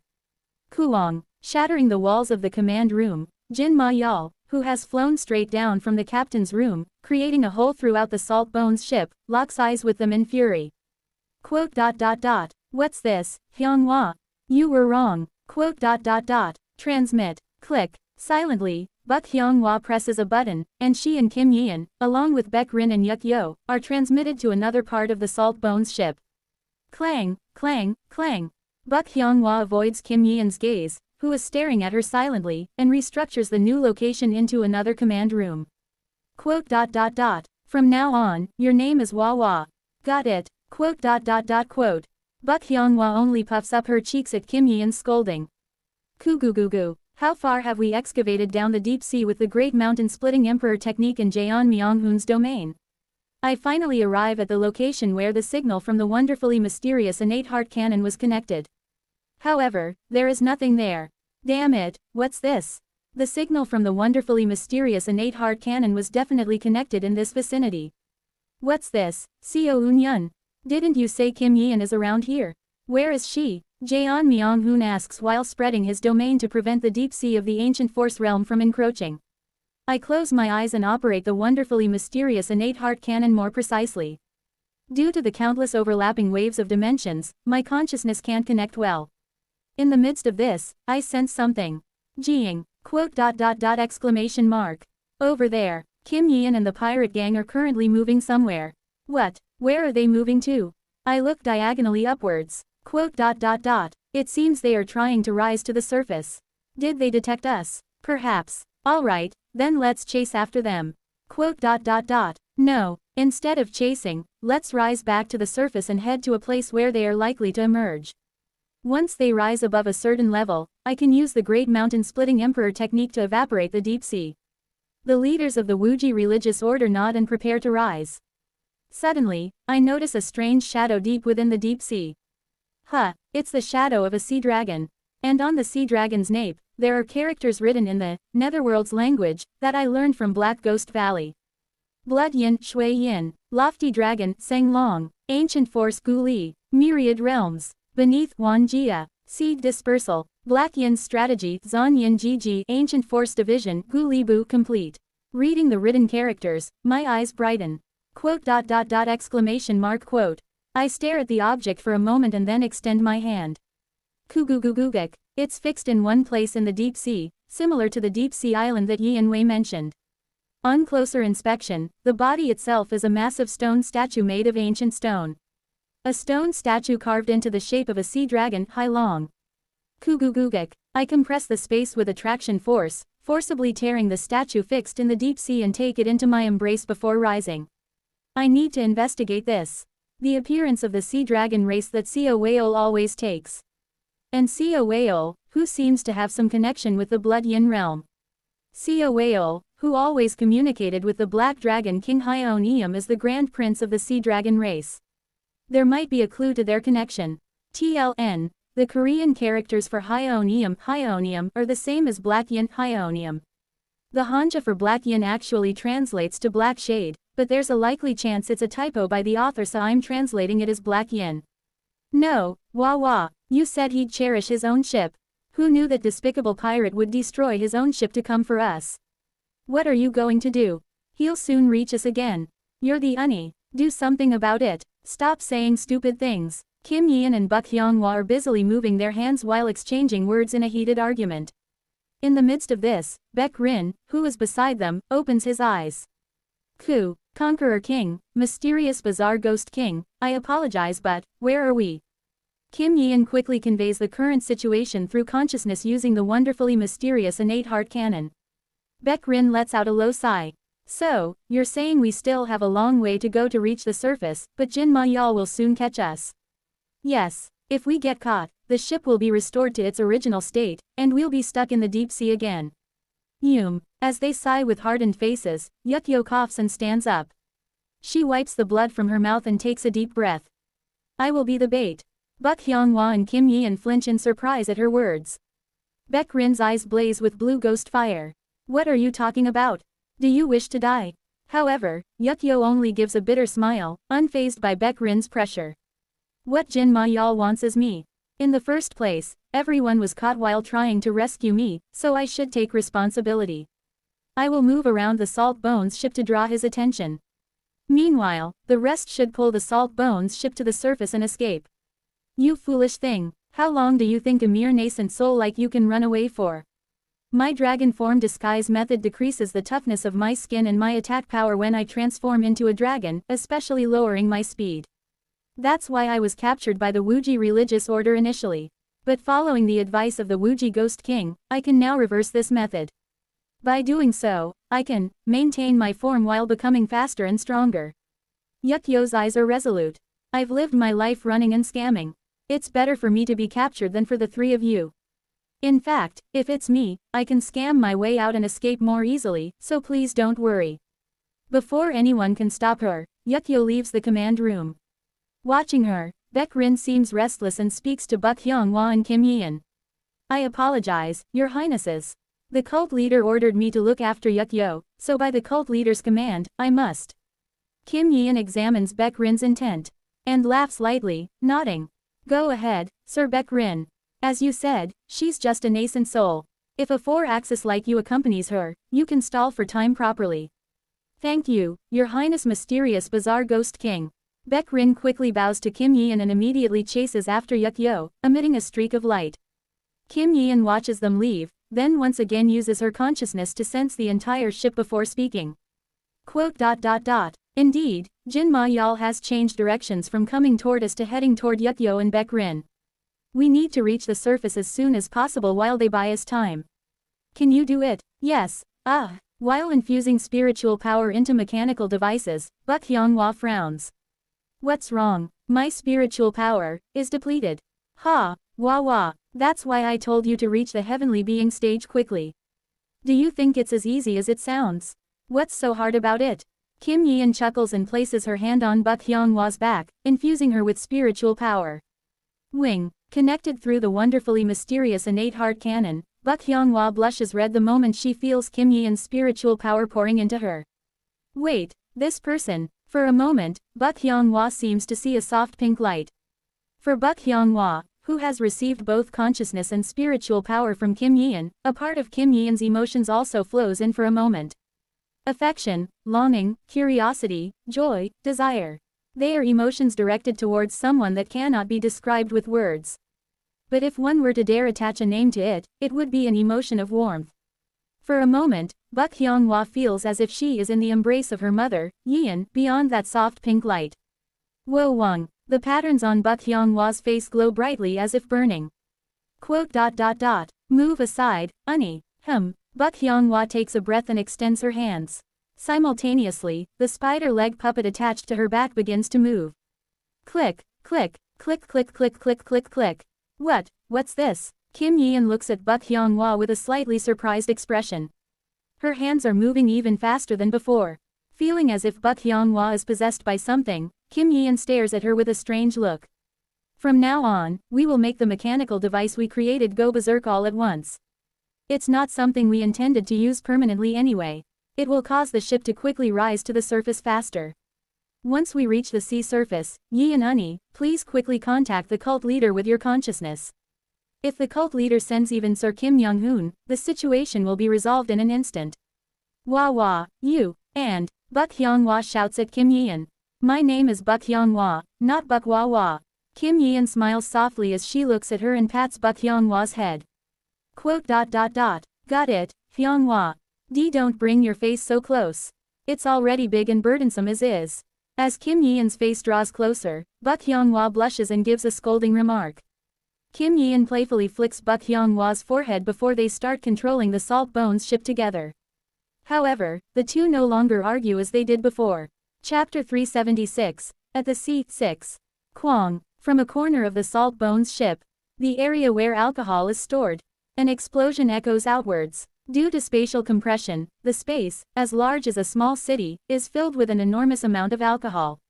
From lower realm drinks like rice wine, moonshine, and wine, to high-quality middle realm liquors like spirit nectar, white red wine and true moon dew, the enormous explosion just now has shattered their containers, causing the alcohol to flow throughout the storage area. Baek Rin, holding Yukyo with one arm, is breathing heavily in that space.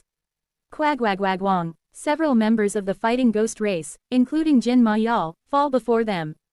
Jin Ma-yeol, with an excited expression, smiles as his muscles bulge. Zirururururururu. All 5 of Jin Ma-yeol's horns are vibrating simultaneously. This, fighting you who is holding Yukyo feels like I'm actually fighting Yukyo herself.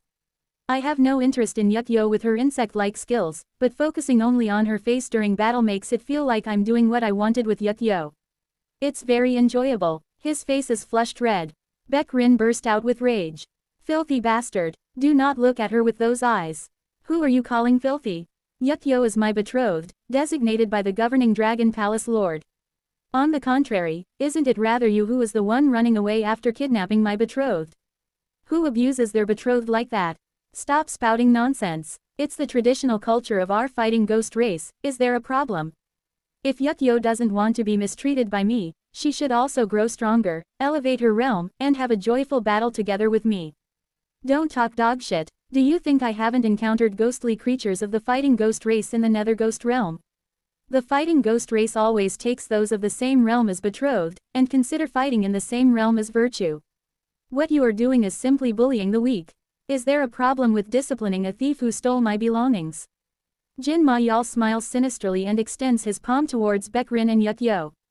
Kwang. A gigantic palm strike flies towards Baek Rin, who swiftly evades it.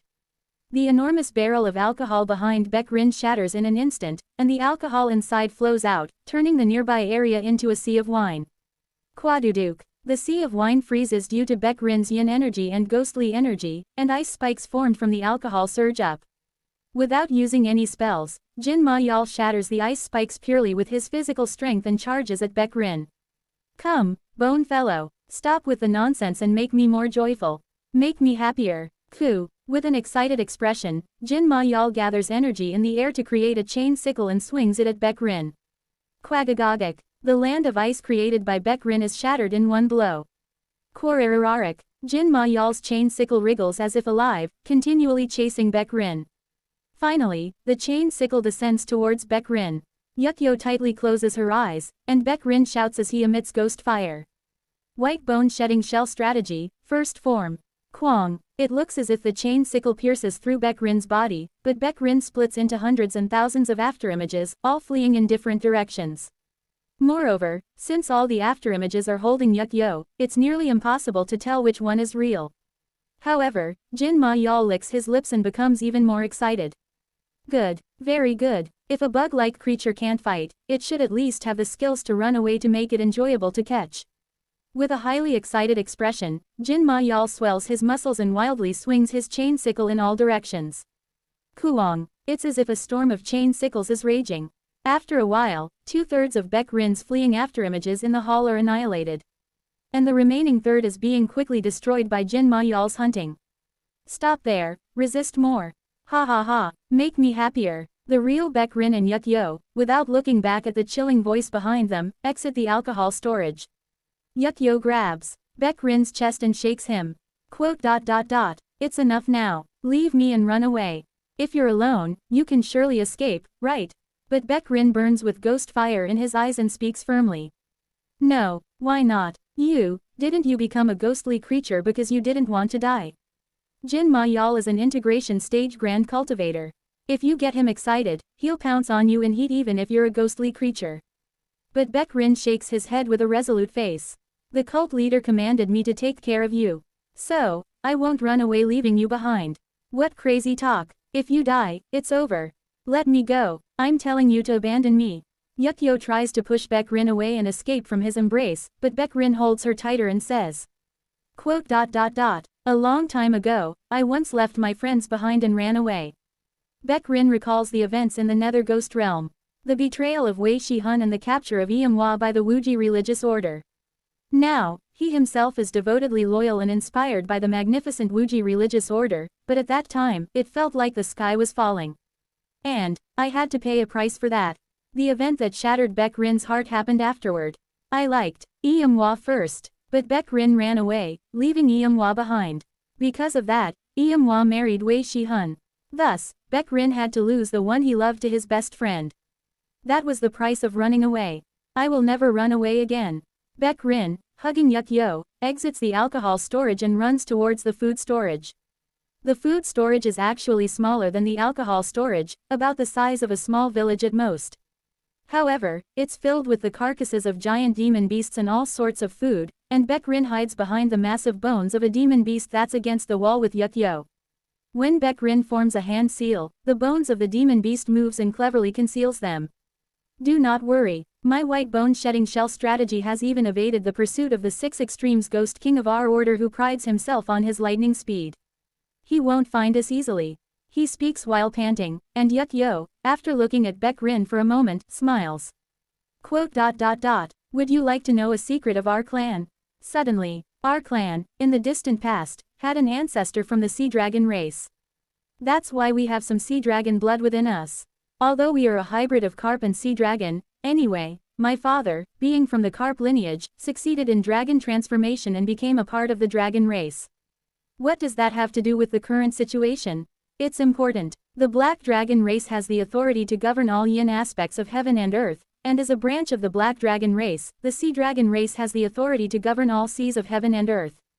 She continues her explanation. The sea dragon race is far inferior to the black dragon race in handling yin energy, but they are actually more specialized in controlling the sea. And the sea that the sea dragon race can handle is not limited to just saltwater. Yuk Yo's eyes sparkle. The sea of the ancient force realm can also be controlled to some extent. No, to be precise, the sea dragon race is the only race that can rise to the surface from the sea of the ancient force realm without an ancient stone. They can find the paths of the sea. She begins to undo her top. Exposing her chest, Yuk Yo points to the vicinity of her heart. Take my heart. The sea dragon true blood I contain is very inferior and insignificant, so my father treated me like trash. Though that's why I was able to survive, last time, I awakened a bit more of the sea dragon true blood. Thanks to the energy from Sir Seo Ran. After taking my heart, the source of my sea dragon energy, pierce through the ship and swim through the sea of the ancient force realm to the sea surface. Baek Rin looks at Yuk Yo's face for a moment before speaking. Why would you go to such lengths for me? Yuk Yo's body and voice trembles as she speaks. I kept deceiving and trying to escape, but the only one who treated me consistently is you. At those words, Baek Rin is silent for a moment and then arranges Yuk Yo's clothes. I don't need it. At that moment, Kuong, the door to the food storage shatters, and Jin Ma Yal walks in with a sinister smile. I've caught all the runaway clones. I know you're in there. Come out. Baek Rin flinches. He can tell. Jin Ma Yal's consciousness is pinpointing exactly where Baek Rin and Yuk Yo are hiding. Baek Rin steps forward with Yuk Yo in front of Jin Ma Yal. How did you find all those clones so quickly? Jin Ma Yal chuckles. I'm a hunter. I excel at tracking, hiding, and hunting.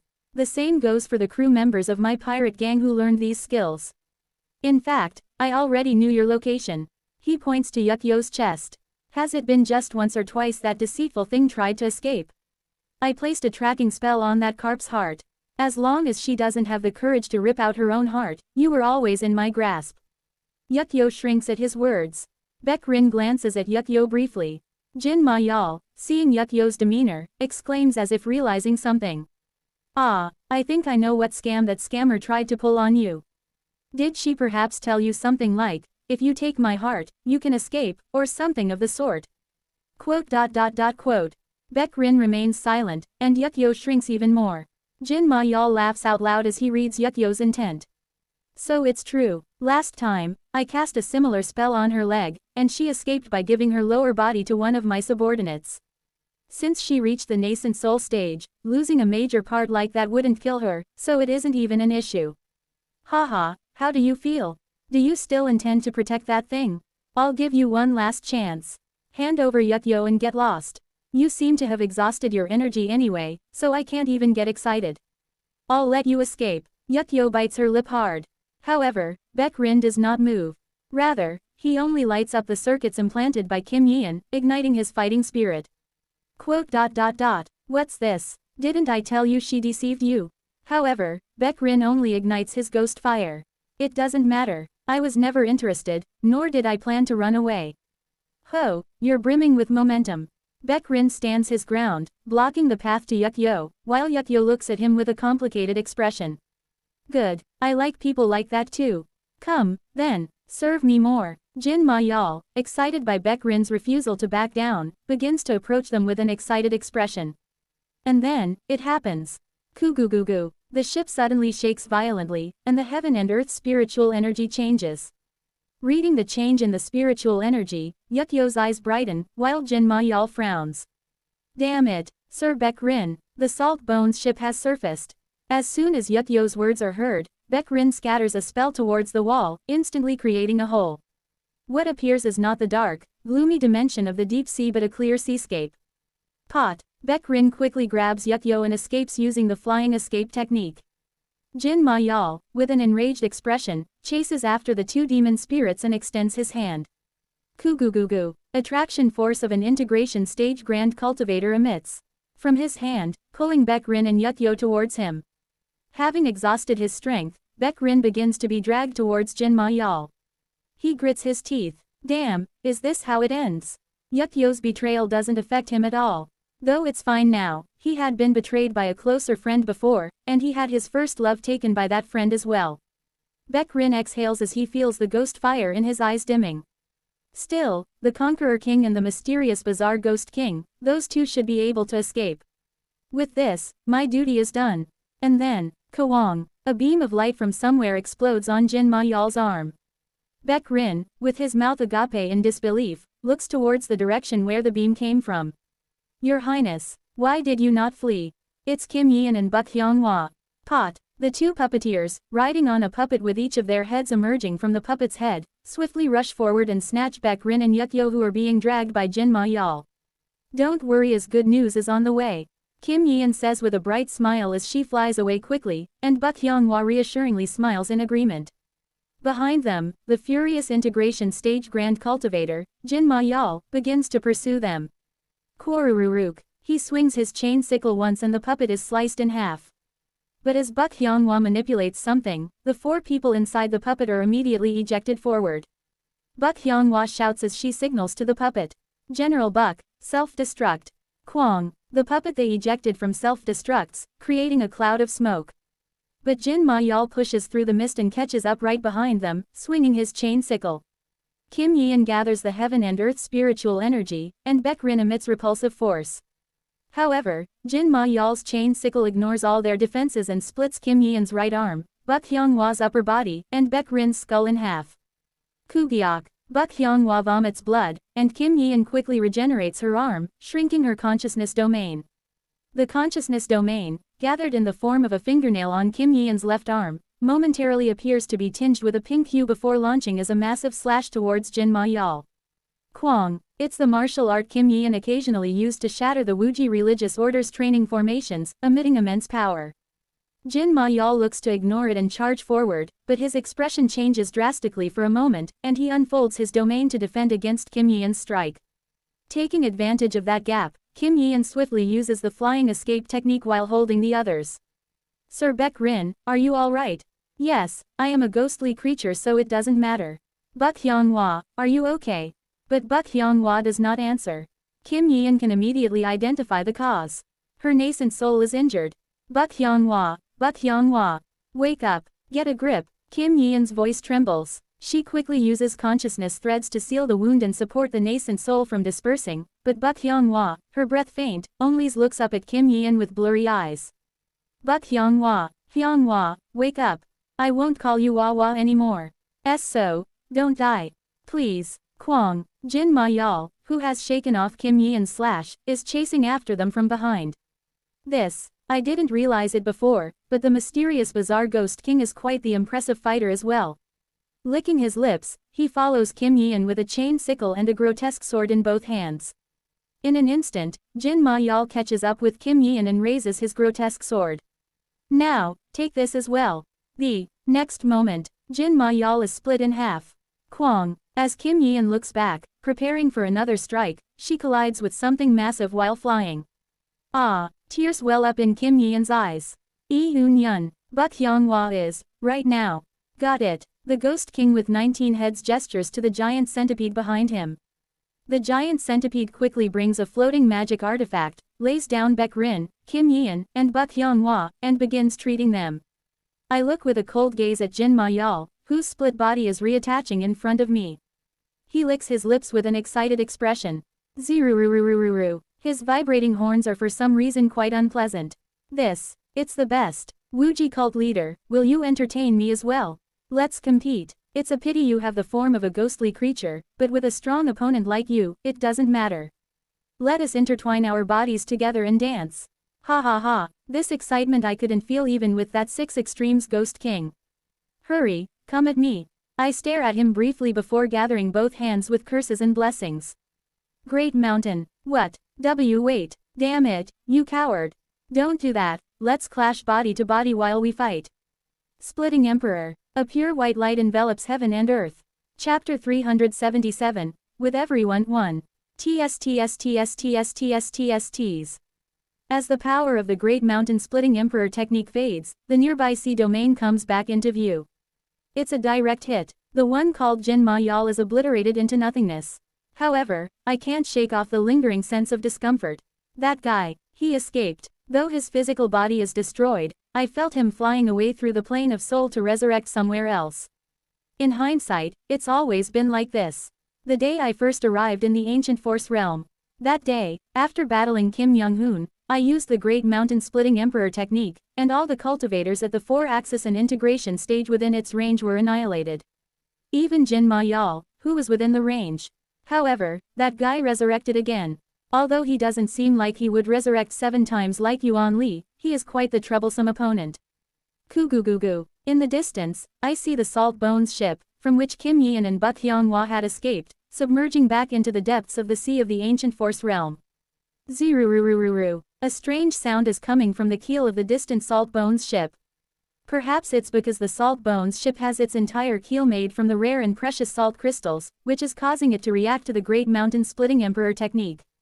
Bo Wang. I launch a slash towards the submerging Salt Bones ship, and before it's completely submerged, its bow is cleanly sliced off. Salt crystals. Salt crystals are also related to the Great Mountain Splitting Emperor technique. Well, I expected it since the character, Salt Yan, was used. The reason salt crystal is called what it is not only because of its pure white appearance, but also because it tastes salty when licked. In essence, salt crystal is a mineral very similar to salt. Is it a battleship that can freely dive into the depths of the deep sea of the ancient force realm through the use of salt crystals?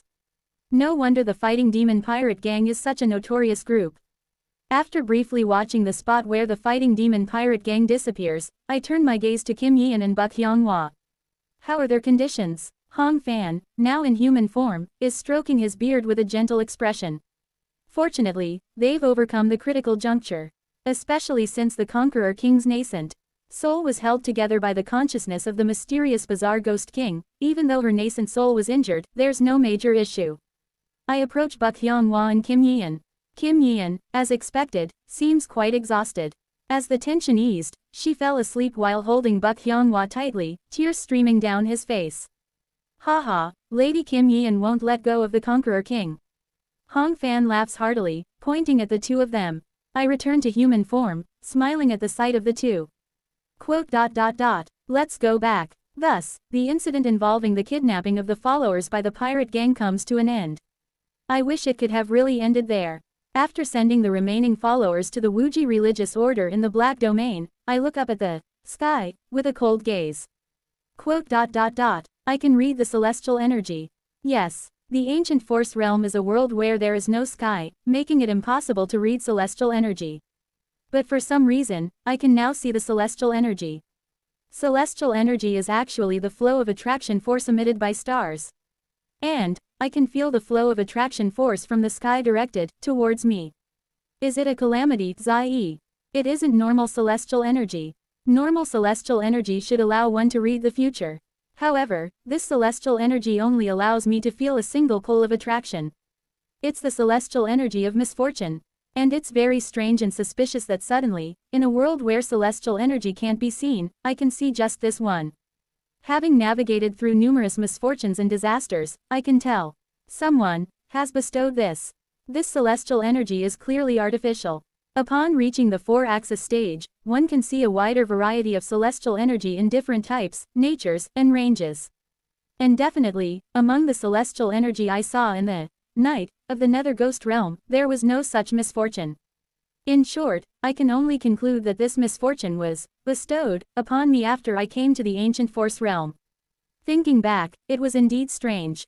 How the first guide we caught in the ancient force realm is a scammer, the palace lord I sought for an alliance only desires to stab us in the back, and after sending my consciousness to the lower realms to build the health axis, the main body got split in two and confronted a true person. Even when I returned, my comrades had been kidnapped, and upon rescuing them, they were on the verge of death. Though I've faced such misfortune in life more than a few times, the frequency this time is too high. It's clearly bad luck. I glare at the sky. I still have no clue who has bestowed this misfortune upon me. However, if someone can impose such a fate, it's certainly not a being of insignificant power, and I can't help but think they do not harbor goodwill towards me. Of course, there's the possibility it's a being that can only bestow misfortune. This is driving me crazy. This world is really, I sigh, but there's nothing I can do right now. Even misfortune can't last forever. I'll wait until the misfortune passes. After glaring at the sky one last time, I return to the Black Sea domain. Perhaps because of all that happened, or the shocking truth I have discovered, my shoulders feel inexplicably stiff. Upon returning to the Black Sea domain, I received a report from Baek Rin, who recovered the fastest among the four. Thus, we were able to escape from the Salt Bones ship and be rescued by the cult leader and company. Thank you for the detailed explanation. After receiving the report, I ponder one thing Baek Rin mentioned that caught my attention. Yukyo is a descendant of the sea dragon race. Although Baek Rin suggests it's likely a lie, I believe that part to be true. When considering the reports from Buk Hyung-hwa, Kim Yeon, and Kim Young-hoon, who faced Yukyo's dragon form, they noted it was quite similar to the sea dragon race except for the color. Moreover, when I asked Seo Ran why he slept with Yukyo, he mentioned there was a faint sense of familiarity despite the influence of the aphrodisiac.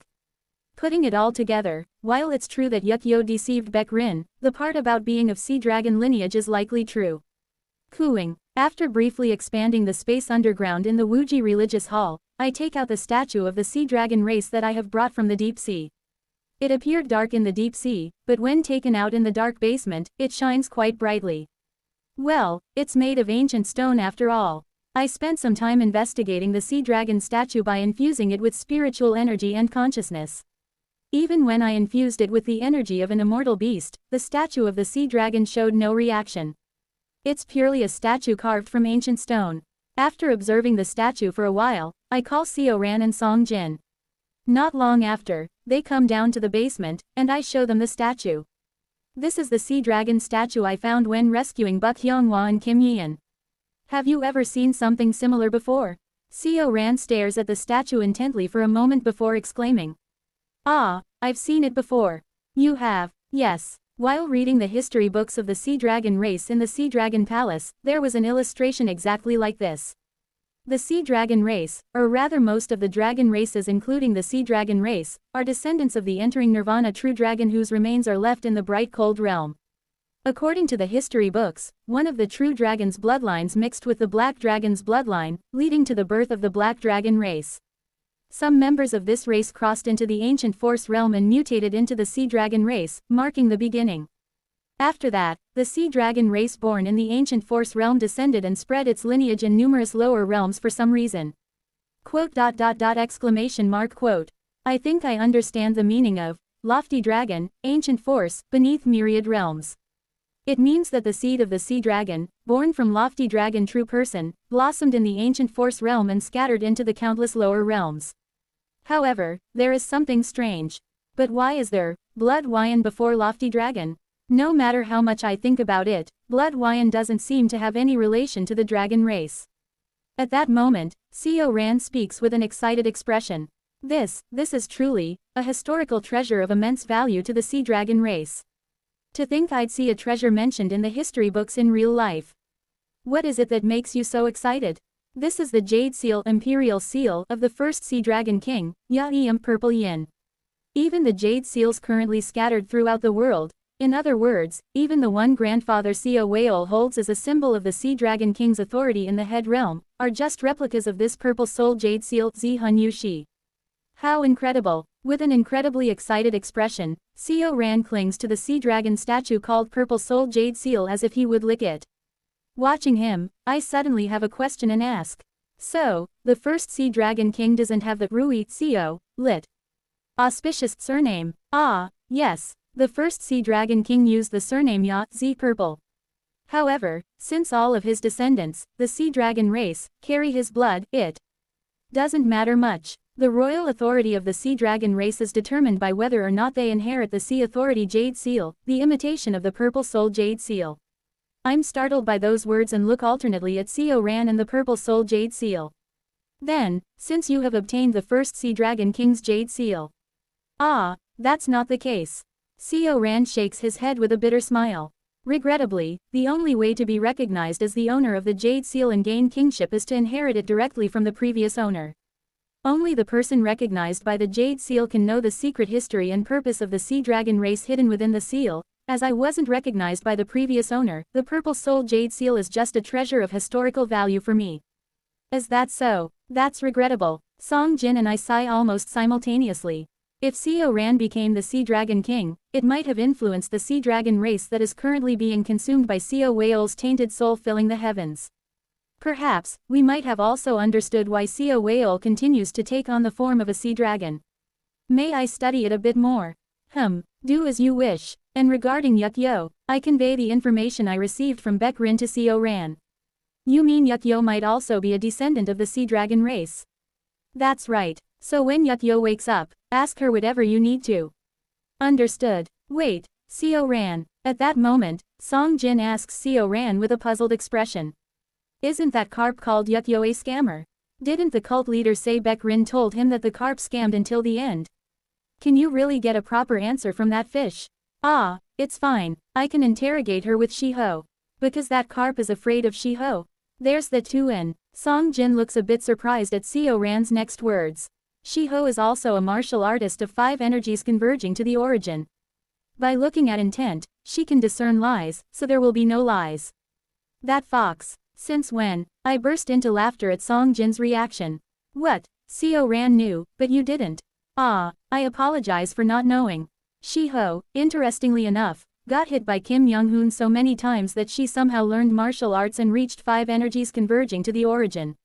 Since the demon race and 5 energies converging to the origin go well together, Shiho's combat power must have significantly increased. Well, in any case, as long as that fox can distinguish between truth and lies, it should be fine. Let's go. Yes, master. Then, cult leader, we will take our leave. Go ahead. Seo Ran and Song Jin leave with the Sea Dragon statue, the Purple Soul Jade Seal. I restore the space to its original state and fall into thought. The term that's written at the end, Black Yin's strategy. It's undoubtedly the name of the Black Dragon King, Hyonium. Hyonium, Yaeum. And Blood Yin, Hyalium. Anyone who isn't a fool will find it worth considering what kind of connection there might be between the three. Various miscellaneous thoughts cross my mind, but they are all just delusions without any solid basis. What is the relationship between Blood Yin, Hyonium, and Yaeum? What exactly is Sia Whale up to? I fall into complex thoughts and then shake my head to clear my mind. Enough. There's nothing I can do right now. This world is one where insidious and treacherous traps and calamities lay hidden. However, one of the few advantages of this world is that one can continue to become stronger. Let's elevate my realm, continue to build the health axis and grow. I recall the words of the Mad Lord. He said only a stronger power can overcome fate. Gaining greater power and status will be advantageous in uncovering Sia Whale's secrets. I swing my arm to create a seated detachment, standing Oblivion avatar, while my main body lies down on the cult leader's seat, extending my consciousness into the flying immortal formation. The urgent matter is to build the health axis as soon as possible. I leave my main body to build the health axis while the seated detachment, standing Oblivion avatar heads to the Wuji Religious Order's Poison Research Hall. Most followers of the Wuji Religious Order are ghostly creatures, so there's little need for a medical hall. Thus, no such place exists. Therefore, the place where Buck Hyunghwa and others are receiving treatment is the Poison Research Hall, where Hong Fan studies poisons. Since poison can be used as medicine with the right ratio adjustments, this is possible. When I enter the room where Buck Hyunghwa is resting, I find Kim Yeon dozing off while nursing her. They've gotten quite close. When they first met, they growled at each other like they were ready to tear each other apart. But now, even while sleeping, they hold hands. I fetch a blanket nearby and cover the sleeping Kim Yeon with it, then check Buck Hyunghwa's condition. Fortunately, thanks to the medicine Hong Fan administered, her nascent soul has significantly improved. After infusing a bit of vital energy into both of them, I quietly leave the room. As I exit, Kim Young-hoon is waiting for me with his arms crossed. What brings you here? I have something to tell you. Perfect timing. I have something to ask you too. What is it? I asked Kim Young-hoon the question I received from Jang Ik. If you had to cut something that is impossible to cut, what would you do? Something impossible to cut, like what? For example, something like a planet. After thinking for a moment, Kim Young-hoon replies. I can't cut a planet, but I can cut something similar. Pardon, he grins widely and says. Well, I'll explain that a bit later. But more importantly, what do you think? After seeing that pirate, don't you have a better grasp of what martial arts Wu is? Chapter 378. With everyone too. Hearing Kim Young-hoon's words, I picture the figure that regenerated their body even after my attack, furiously charging at me in an intense state of arousal. He seems to possess extremely favorable conditions for martial arts training. Every time they swing their weapon, every time they are hit, and every time they fight their opponent. A race that doesn't just get excited, but becomes aroused during combat. Whether it's martial arts or the Earth Tribe's methods, this race has immense advantages in learning anything related to fighting. No wonder they are paired with the human race, who love to eat and exploit other races, as one of the two evils. Honestly, their sticky intent is somewhat unpleasant. But aside from that, they seem to be the race with the best conditions for becoming a warrior Do-shi. Seeing my reaction, Kim Young-hoon smirks. Do you now understand why I said he's not a martial artist, Wu Ren? I ponder for a moment before shaking my head. I'm sorry. To be honest, I really don't understand. Why isn't he a martial artist? I genuinely don't know. I decide to be honest rather than pretend to understand. Kim Young-hoon gathers energy from the air to create a chi weapon, Chi Bing. A golden saber made of energy appears in his hand. What does it look like I'm holding? A blade. I respond immediately, seeing the intent imbued in his saber. Correct. A martial artist is someone who wields weapons. Kim Young-hoon and I continue our conversation as we walk outside the hall. Boong. Reaching the edge of the Twilight Domain, Kim Young-hoon swings the saber in his hand at me. What did I just use on you? A martial technique. Correct. We are people who practice martial techniques. He swings the saber again. This time, he swings it with a genuine goal to cut me, so I draw my All Heaven's sword and counter his swing. Pot. Though both of us imbue immense power in our weapons, capable of splitting the sea, we control our strength perfectly and cause no significant shockwaves. What collided between us? Meaning, Yi. Correct. Martial artists are those who wield weapons to create martial techniques, and with those moves, clash meaning. Wo Wang. His eyes glow with a golden light. Ultimately, it's all about meaning, and that meaning is our soul, Hun. Since we imbue various meanings and display our artistry through those meanings, even if we wield weapons and fight, we do not become lost in the fight itself. But do you remember what that fighting ghost race held in his hands? I recall Jin Ma Yal, who tried to charge at me with lustful eyes. What he held wasn't just a simple chain sickle and sword. Desire, Yu Wang. He was enveloped in sticky lust, Yu Qing, and completely lost in it.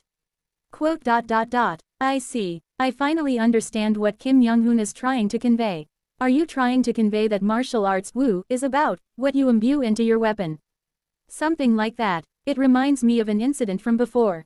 Come down, Tu Wang. After saying so, Kim Young-hoon descends downward. It's the deep sea of the ancient force realm. Tu Wang. He still manages to step on the dimension above the deep sea like before. You are definitely strong. However, if what I sensed back then was not mistaken, your martial arts Wu are incomplete. Well, since I do mix heaven and earth tribe methods and puppet techniques, you could say that. That's not what I'm talking about. He shakes his head. I just said it. Martial arts Wu is about what you imbue in your weapon. Yes, you did, but how many weapons do you have? Sploosh, splash. The surface of the dimension ripples as the deep sea beneath Kim Young-hoon's feet quivers. Last time, I pondered why you couldn't step on the surface of this dimension. At our level, this shouldn't be so difficult, yet you struggled. So I pondered and soon found the answer. He smiles. Martial arts is about contemplating what to imbue in your weapon. However, you have too many weapons. Moreover, you are not imbuing meaning to all of your weapons. Hence, your martial arts is incomplete, and because your martial arts is not complete, your martial realm is unstable, preventing you from stepping on the dimension's surface. Pot. The golden saber he holds seems to shine brilliantly. You asked how to cut stars, right? While I can't cut real stars, I can cut something similar.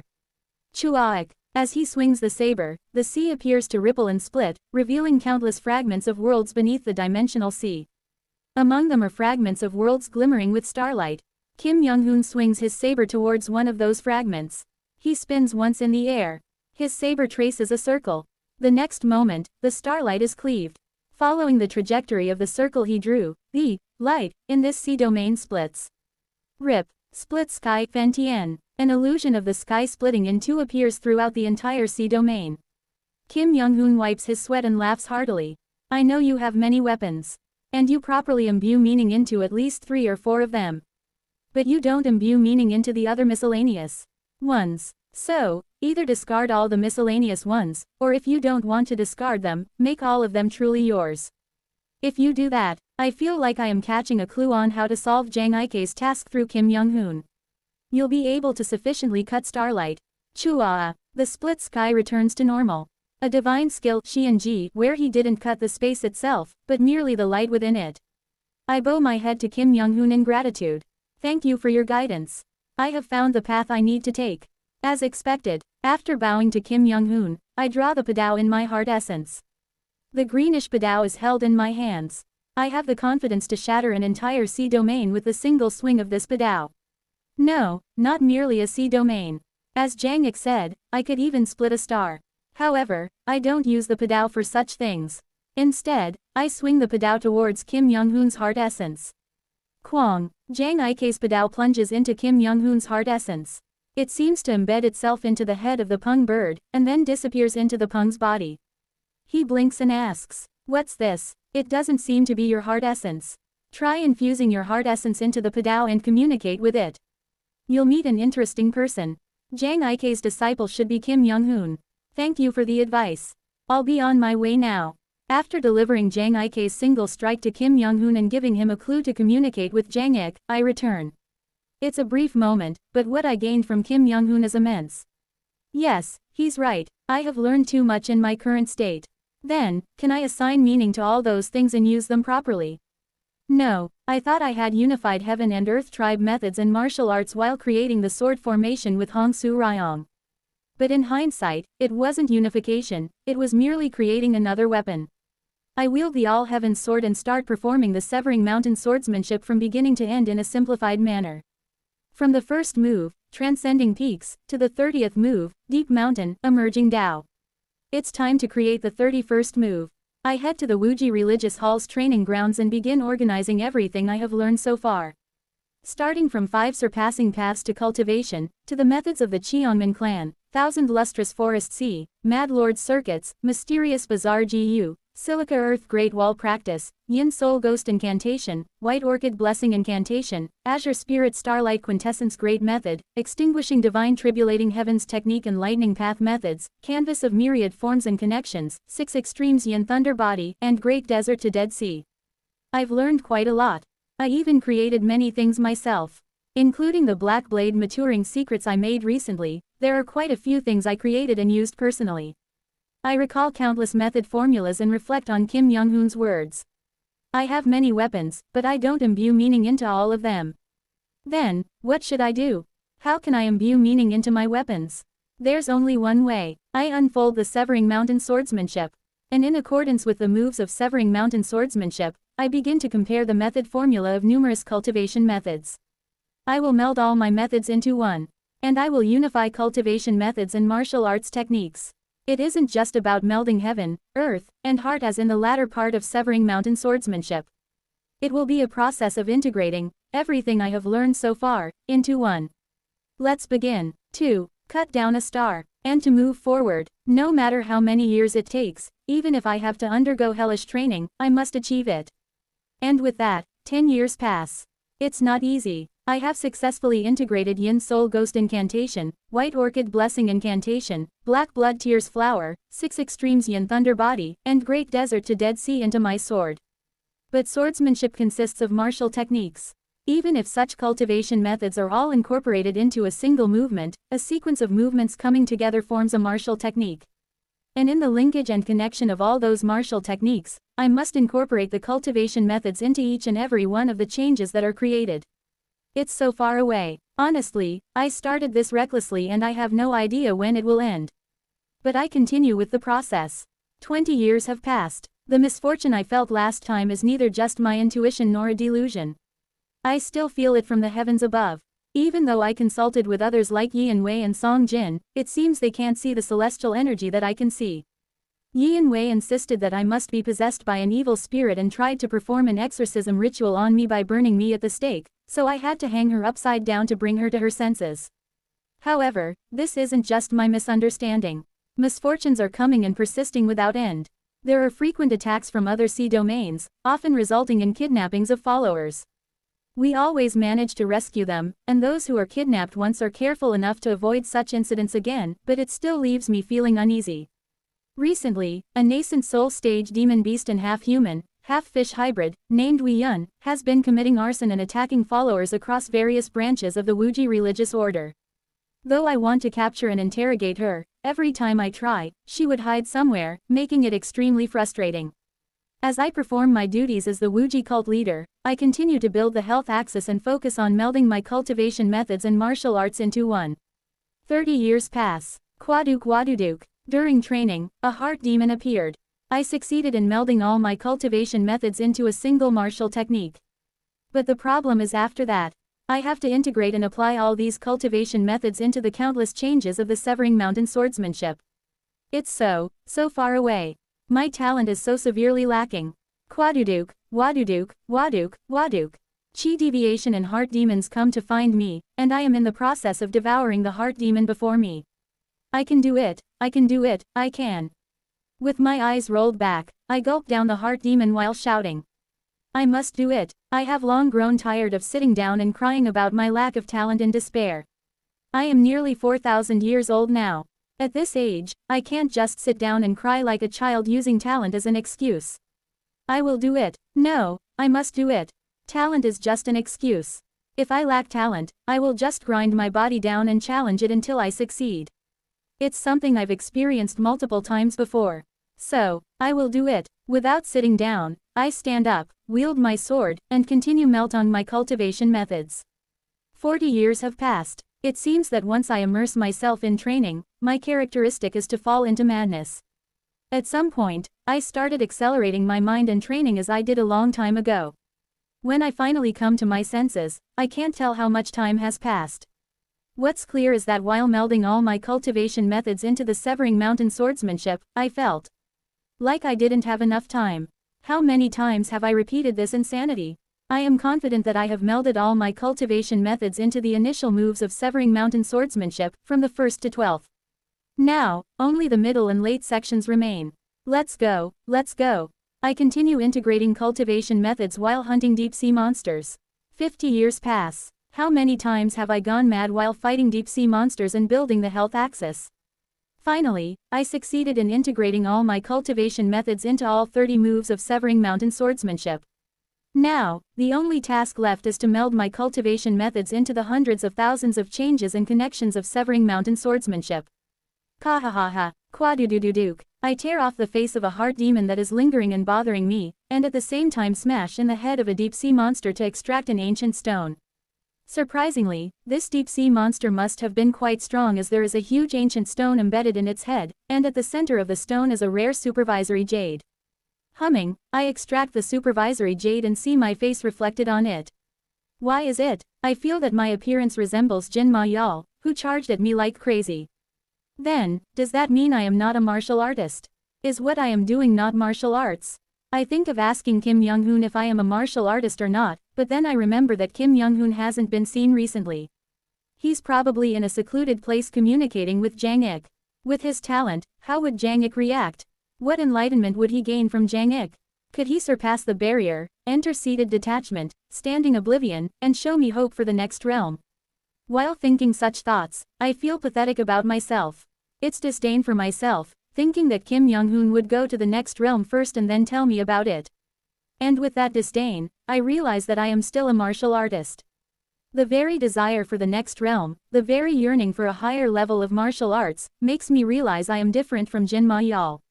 The fighting steps of the fighting ghost race are filled with nothing but lust, but my martial arts are filled with a longing for a higher place. Though small, I take solace in that fact and continue to train in martial arts. 60 years have passed. Gah! Finally, I have melded all my cultivation methods into every martial technique. According to the followers, it's been about 70 years in real time. But with my accelerated mind, it feels like hundreds of years have passed. However, I am not pleased. Just why is this happening? Why? I wield my sword. With every martial technique of my sword, countless methods follow. This sword is a curse, a blessing, the grace of my master, the fruit of my efforts, the heart of Seo Lee, the will of the Golden Divine Heavenly Thunder sect, the research of the Black Ghost Valley, and the tenacity of the Azure Heaven Creation sect. And, the canvas of myriad forms and connections permeates into the martial techniques. TSTSTSTSTSTSTSTSTs. Gah! A hazy mist seeps into the martial techniques, and I scream as I try to perform the moves. But it's wrong. It twists. It distorts. It begins to break. The martial techniques disintegrate and rampage uncontrollably. Kwang. Eventually, the martial techniques fail to follow my will and twist out of control, exploding at some point. I succeeded in melding everything into the techniques.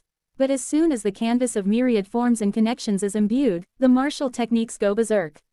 And as I forcibly perform a sword dance and execute the techniques, I experience something for the first time in my life. Kwang, the all-heaven sword. It slips from my hand. Quote. I have dropped my sword. I fail to comprehend what is happening, and my hands tremble violently. I dropped my sword. This is something that should never have happened. But it did. No, to be precise, it would be more accurate to say that the sword momentarily disappeared from my hand. The grip strength I have developed until now has reached an abnormal level, and in terms of grip strength, I am confident that I wouldn't lose to even those in the star-shattering stage. However, no matter how strong the grip, one cannot hold on to something that suddenly disappears. Shocked, I stopped training in martial arts for a while and focused solely on the affairs of the order. Just why did such a thing happen? 80 years have passed. Recently, I've often seen Buk Hyung-hwa and Kim Yeon hanging out together. It seems they have become sworn sisters, sleeping together and calling each other only by their surnames. Why are you so late, Buk? I told you not to call me that, Kim. How dare you speak to your heaven-like Unnie like that? Kyok, I told you not to pull my hair. Occasionally, they would quarrel over trivial matters, but then, as if nothing had happened, they would walk around holding hands. Watching them, I suddenly realize. Ah, the reason why my swordsmanship doesn't listen to me. I have thought of the canvas of myriad forms and connections as my method, but thinking back, it isn't. As Song Jin said, a connection is something made together with another person. As it's made together with others, it isn't solely my method. Since I was trying to mix something that isn't mine with my sword, it only makes sense that it wouldn't listen to me. Of course, I still don't understand why it exploded at the end. But I understand one thing. I need to communicate. From that day, I begin static cultivation, not dynamic cultivation. It's training to further feel the canvas of myriad forms and connections itself. And 90 years have passed. I look at the norage I received from Buk Hyunghwa while comparing it with the colorless glass sword. She said that the norage contains the strange stone spat out by Cheongman Ryong, serving as an enormous power source. Indeed, the norage is emanating a tremendous amount of power. But it seems Buk Hyunghwa is mistaken about one thing. Being only in the mid-nascent soul stage, she might not have realized, but when I tried to insert my consciousness into the norage, I felt nothing. In other words, there is no strange stone sealed inside. Moreover, the norage is connected to somewhere, and the power source used by the Buk Hyung fleet is not merely the power of a strange stone but a power source drawn from somewhere. At first, I experimented to see if the norage is connected to the canvas of myriad forms and connections, but it doesn't seem to be the case. The norage and the canvas of myriad forms and connections have no reaction to each other. I'll have to ask Kim Yeon to try once to find where the norage is connected to with her consciousness later on. It's impossible for me, but with Kim Yeon's vast consciousness, she might succeed in finding the place connected to the norage. Single quote. In the end, even the norage can't reveal the secrets of the canvas of myriad forms and connections. I stare at the colorless glass sword, the origin of the canvas of myriad forms and connections. If scattered into all 3,000 swords, they would be on the level of ordinary Dharma treasures, but if combined, they would become a 4-axis stage Dharma treasure. The colorless glass sword, which was the foundation of my most precious memories, would become a truly proper integration stage grand perfection level Dharma treasure when combined with the All Heavens sword.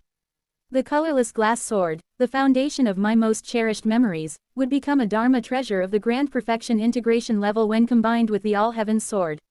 The glass of the colorless glass sword tempered by my Dan fire for thousands of years, has transformed into something that is no longer just glass but something more akin to another mineral. I gaze at the colorless glass sword for a long time, but there is nothing special.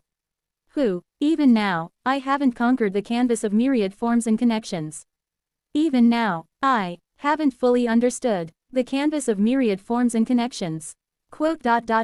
Heavens above. I wanted to cry out, but since the canvas of myriad forms and connections is not a result of the heavens but a crystallization of the connections I have created, calling out to the heavens wouldn't change anything. I sigh, returning the norage to Buk Hyunghwa, and once again return to static cultivation. Discussing connections with experienced or reliable individuals like Song Jin, Yi Wei, and Hong Fan. About 100 years have passed. Song Jin has died. Chapter 379, with everyone 3. He had previously discussed his lifespan with me and had rejected both my procedure and the puppet's body, so it makes sense that he passed away now. He lived according to his natural lifespan, or perhaps even beyond it. Seo Ran blows Song Jin's ashes onto the Nether Crossing ship. The Nether Crossing ship that Buk Hyunghwa restored becomes Song Jin's tomb and headstone. Song Jin's funeral is conducted grandly in its own way. Seo Ran sits atop the Nether Crossing ship that Song Jin left behind and gazes at the sky. I sit beside him and ask, Are you sad? Master said something to me before he passed away. What was it? As he strokes the Nether Crossing ship, he speaks. My mother, during her time living in the head realm, always feared death when she was young. She was so terrified of death that she often screamed out in fear, as if she were suffering from some kind of mental illness. But when she had me, she risked her life to give birth to me despite the potential danger to her own life. I listened to Seo Ran's words in silence. Master said, those who have something precious are not afraid of death. He cherished me, and he said he had no regrets since he saw his disciple grow up. He wipes his tears as he looks up at the sky. He showed no signs of fear or sorrow when he passed. So, I too will not be sad. Tears are clearly streaming down his face. I can read his emotions. However, while I can read them, I cannot understand what they are. It's said that reaching 5 energies converging to the origin requires reading all emotions, but in truth, reading every emotion is impossible. One must simply acknowledge this fact to reach that realm. Thus, I cannot grasp Seo Ran's emotions. Kim Young-hoon said that a martial artist is one who imbues meaning into their weapon. If so, is a master who entrusts everything to their disciple also a martial artist? After comforting Seo Ran, I rise into the air to give him some time alone. As I look at Seo Ran sitting on the nether crossing ship, I realize something. Seo Ran has already come to resemble Song Jin more than Seo Weol. He had entrusted even his own image to his disciple. If a martial artist is one who imbues meaning into their weapon, then every master in this world is a supreme martial artist. The bond and ties that form between people when they entrust something to one another. Can't the relationships between people also be considered a form of martial arts? I ponder this question as I leave Seo Ran and return to the religious hall. And I then realize that because of Song Jin's death, I am shedding tears. I'm not particularly sad. Song Jin was a good person, and while I owed him many favors, there were also many times I almost got scammed and nearly died because of him.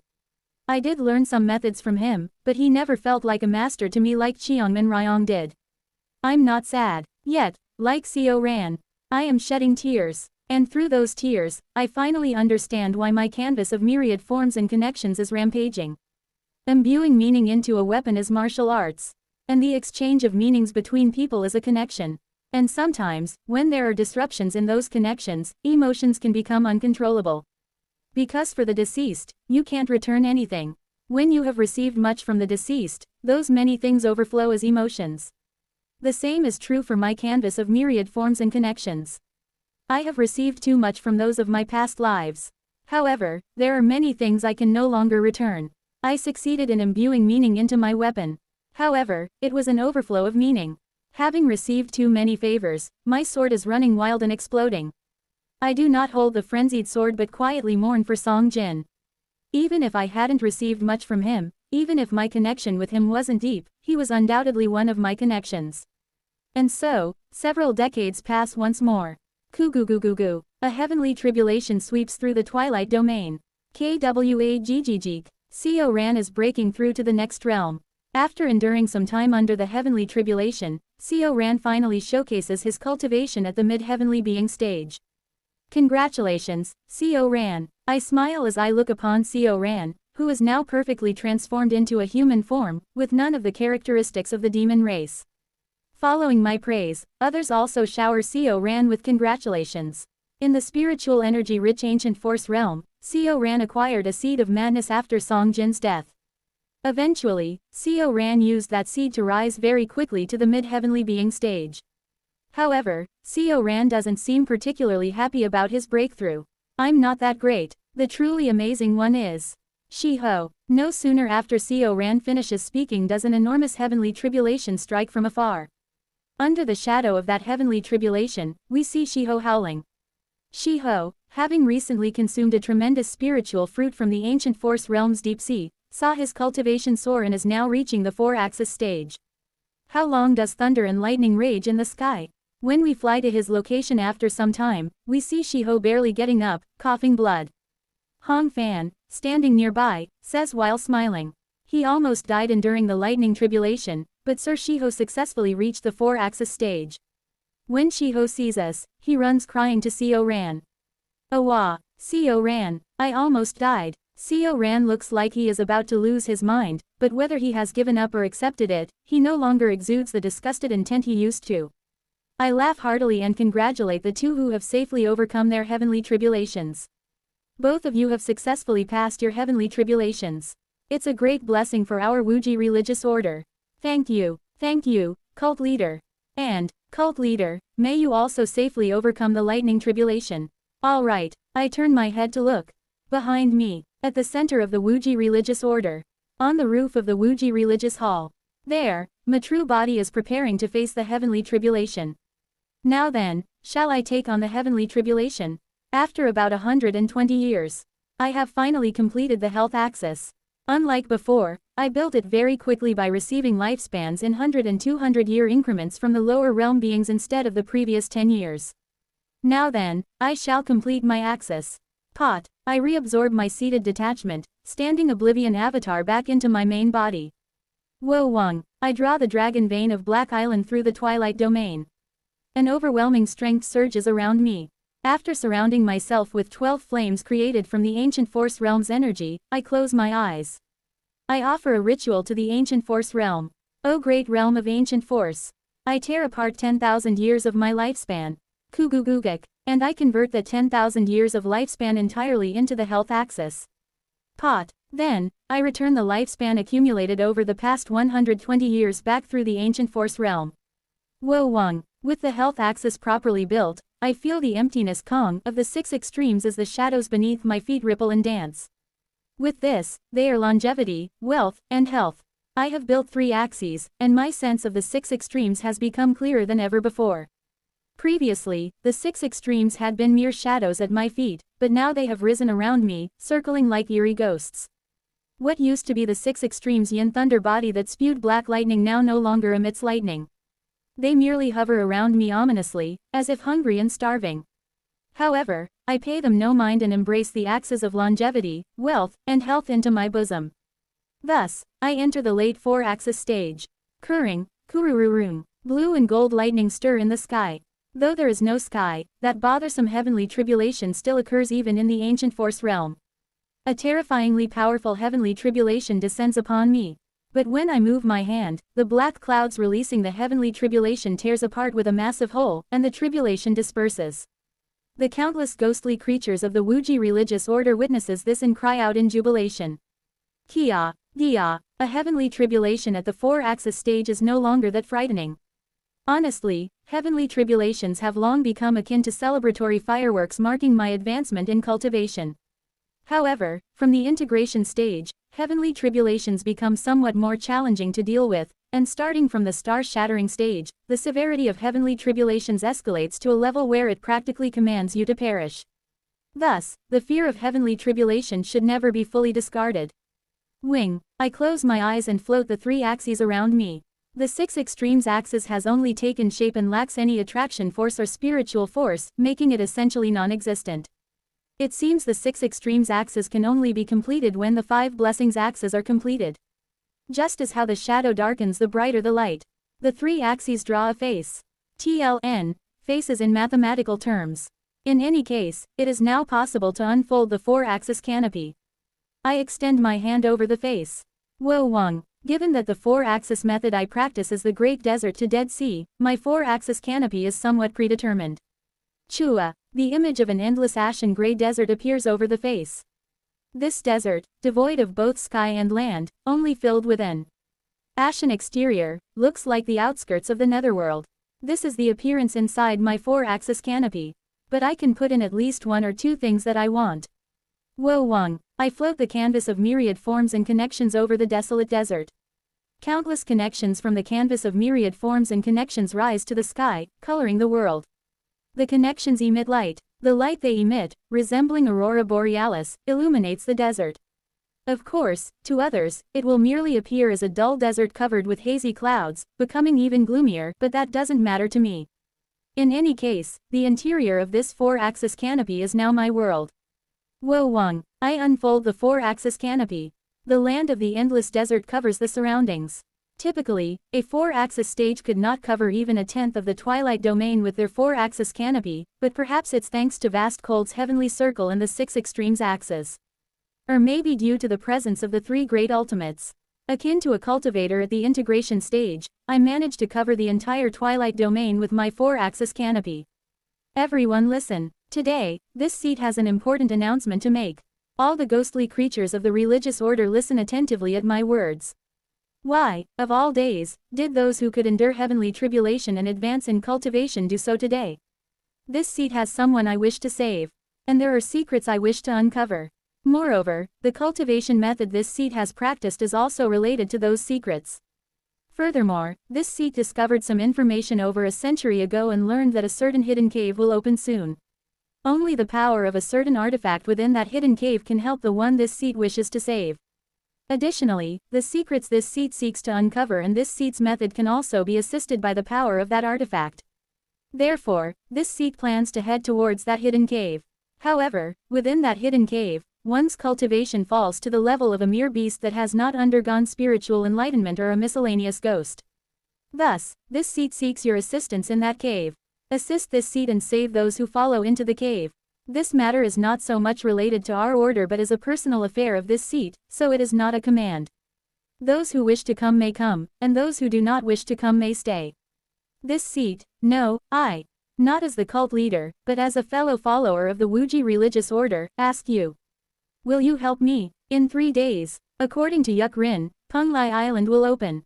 The salt mountain within Penglai Island. And the countless treasures, the ritual worship scriptures for Axis Foundation practice, among them the ritual worship scripture of love of virtue, and more. There is so much to gain. According to the information provided by Yuk Rin, it is a very dangerous place. Even if our cultivation is restricted, it wouldn't matter for me or Kim Young-hoon, but there seems to be limitations that neither mine nor Kim Young-hoon's martial power can resolve. Therefore, I proclaim to the entire Wuji religious order to resolve this with the numbers of the order.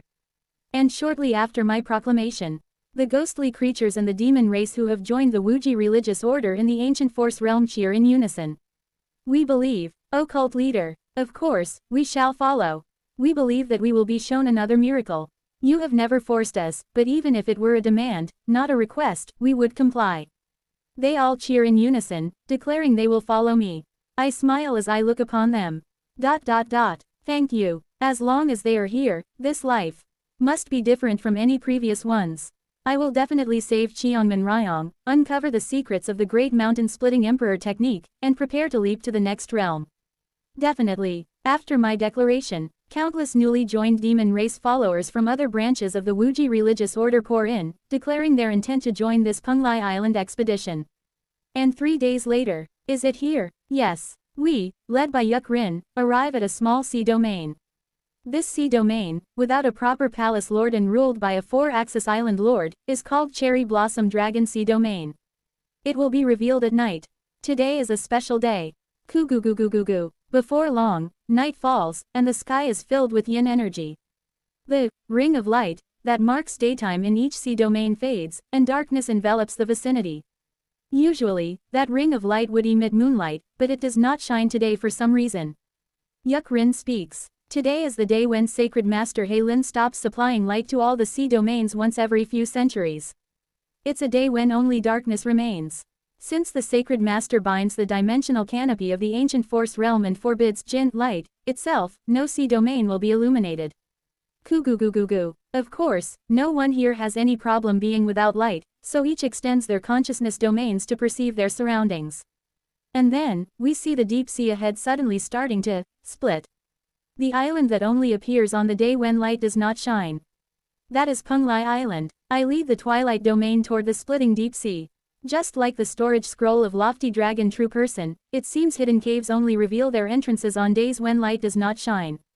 While pondering idle thoughts, I move the entire twilight domain over the fully split gap of the deep sea. Can you see below? Kugugugu. Below the deep sea, something massive, like a giant barrier, is caught within the scope of my consciousness. That barrier is Penglai Island. As the Sacred Master's rules do not apply inside, there is a separate light source. Do not be surprised if it suddenly becomes bright. Thanks for the detailed information. Following Yuk Rin's explanation, I send the twilight domain down towards the barrier. Since the entire Wuji religious order is heading to Penglai Island, I brought the entire twilight domain with me. In other words, the benefits for the entire Wuji religious order are hanging on this trip to Penglai Island. My shoulders are heavy. Perhaps it's because of my thoughts of carrying the entire Wuji religious order. For some reason, my shoulders feel stiff. Kugugugugugu. It's just when the twilight domain is almost about to approach the barrier. Quack. From one side of the split deep sea, a familiar ship suddenly appears. That's the Salt Bones ship of the fighting demon pirate gang. Yuk Rin's face scrunches at the sight. Damn it, what are you doing? Stop those bastards. The structure of Penglai Island is such that the ones who enter first gain the advantage. With my expression becoming serious at his words, I launch sword energy. But at that moment, from behind the Salt Bones ship, a huge darkness seems to rise, and several deep-sea monsters emerge. The fighting demon pirate gang has brought along a horde of deep-sea monsters. And while we are dealing with the deep-sea monsters, the fighting demon pirate gang enters the barrier of Penglai Island slightly ahead of the Twilight Domain. Quack. Our Twilight Domain also enters the barrier shortly after, but Yuk-Rin remarks sarcastically. Well, what can we do? It seems those thieves will gain more benefits. Be quiet. Coo-goo-goo-goo-goo. When the Twilight Domain finally fully enters the barrier, I open my eyes wide at the sight before me. It's a colossal salt mountain. At the top of the salt mountain is a pure white palace made entirely of salt crystals, and the salt mountain suddenly emits a bright white light. Then, all of us, including myself, lose consciousness.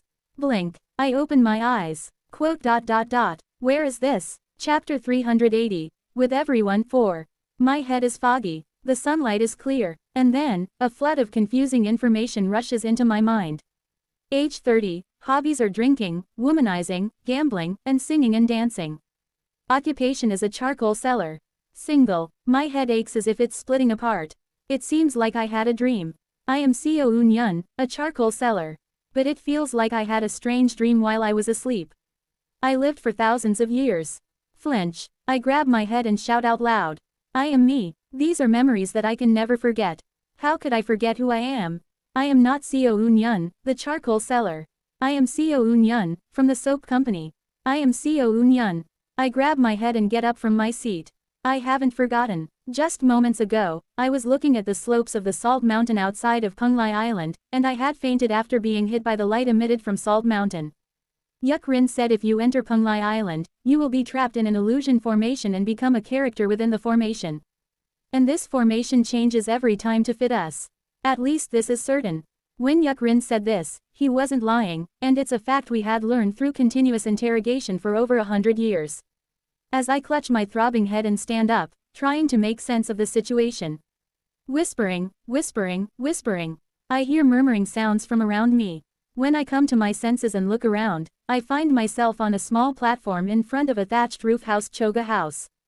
And beyond the low fence of the house, humans who seem to be neighbors are watching me and whispering. That Seo fellow, he drank heavily last night, so he must be out of his mind. Hey, let's just go on our way. If we get caught by that thug, we're in trouble. Having a thug like that in the village makes everyone uneasy. What's he doing today anyway? Who knows? With that Seo fellow's personality, he might be planning to dump them in the mountains. Oh my, how terrible. What an unfilial rascal. Quote. I assess the situation, considering the memories implanted in my head and the reactions of the people around me. So, the original setting for Seo Eun-yun, the charcoal seller in this formation, is that his parents died of a plague when he was 13, and he has lived in this village for 30 years without marrying, behaving like a complete thug. It sure seems like an incredibly detailed formation. When I glance at the neighbors, they all flee, emitting intent of having stepped on something foul. Wait, I think I couldn't see the intent of some of them. Is it just my imagination? After looking around at them once, I extend my hand.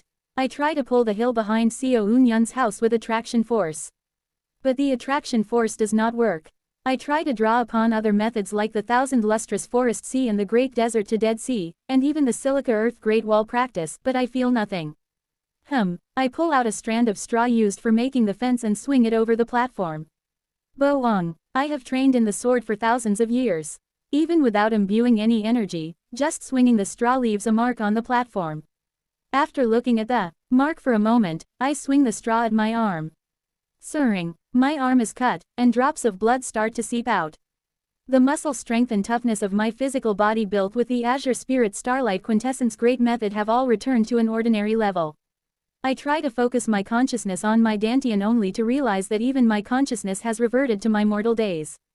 This is quite. Of course, even without consciousness, I have no problem observing my body, so I calmly examine my dantian. The golden core is gone. The Dharma treasure inside is also gone. I have completely returned to the state of Seo Eun-yun when first entering Ascension Path. Maybe not that far. Thinking back, it's not to that extent. Seo Eun-yun, the charcoal seller in this formation, always has blackened hands and rough skin from working with charcoal. I close my eyes and take a deep breath. And I can feel something strange. There is no chi. Surprisingly, I can't sense any energy in the atmosphere. Recalling the incident at the hot spring on the surface of lightning sacred sea involving Jang Ik, I try to use attraction force to summon the All Heavens sword. However, nothing happens. Damn it. It seems like laws or something in this world are twisted on a fundamental level.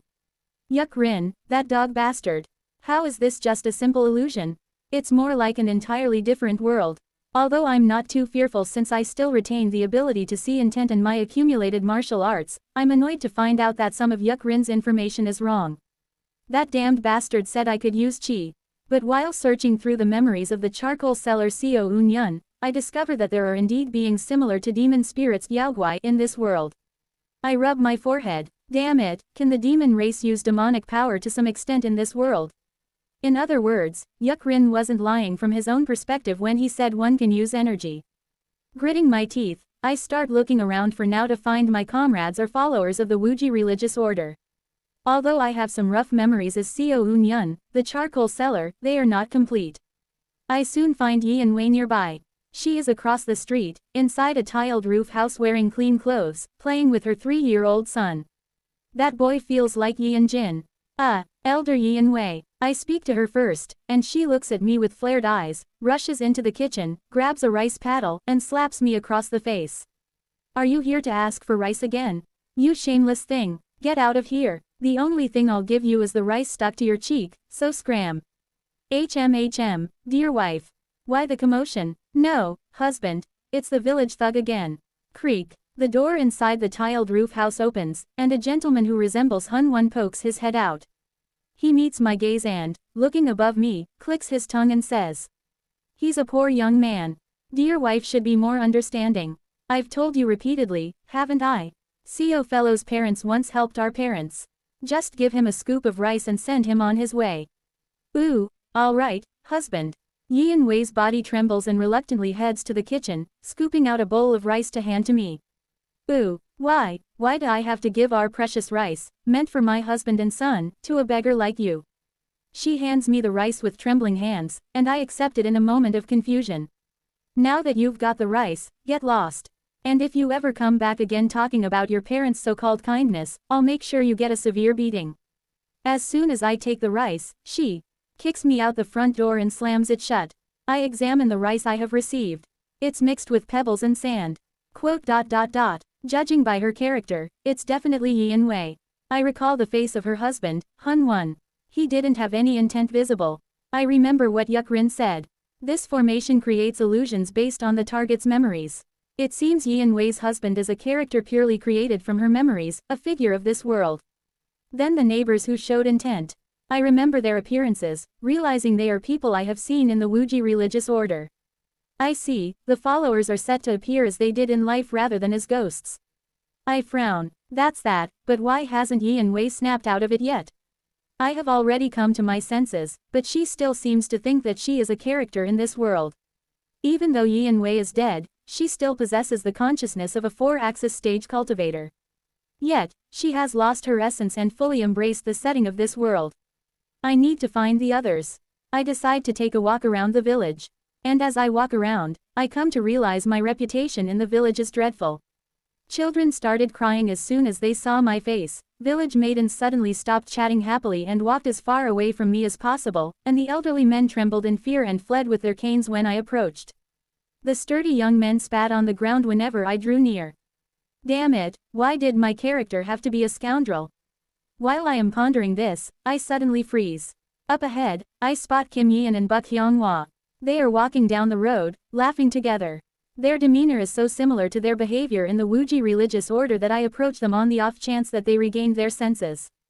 Excuse me, but as soon as I speak, they recoil in fright. Kyok, you scoundrel, what are you trying to do to us? Stay away from Yi and Unni. You pervert, what are you plotting now?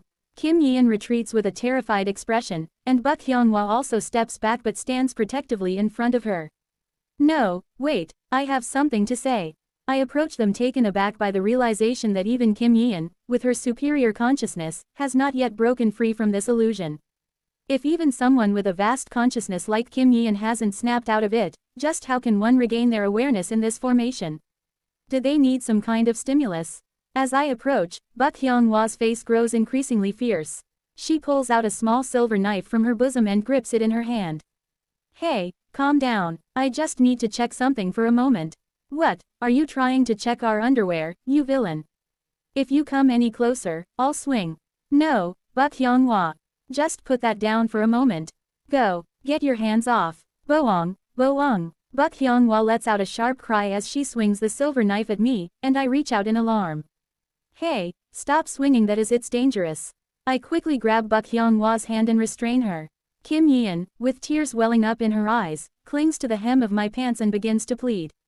Please, don't touch our Hyunghwa. Take me instead. No, it's not like that.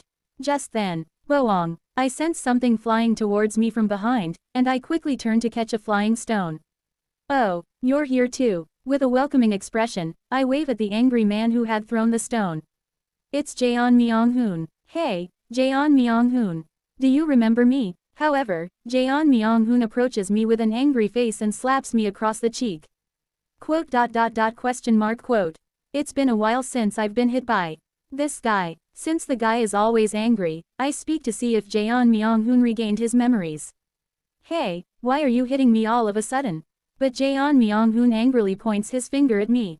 Shut up, you scoundrel, stop bothering the village maidens. Don't you know the village has been in turmoil because of you? Do you think I'll let it slide just because we were friends before?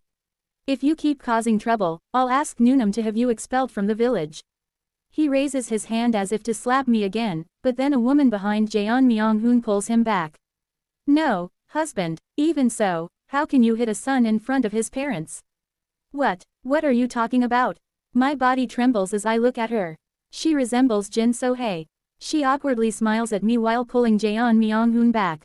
Haha, hello, we'll be going now. The character resembling Jin So-hae grabs Jaeon Myung-hoon's wrist and hurriedly leads him away. Jaeon Myung-hoon enters the tiled roof house where Yi In-wei is. It seems that Noonam, Jaeon Myung-hoon mentioned is Yi In-wei. Thanks to Jaeon Myung-hoon holding me back, Bak Hyunghwa and Kim Yeon quickly fled and disappeared from my sight. I sigh. Quote. Damn. Upon waking up, I found myself as the thug charcoal seller of Punglai Island.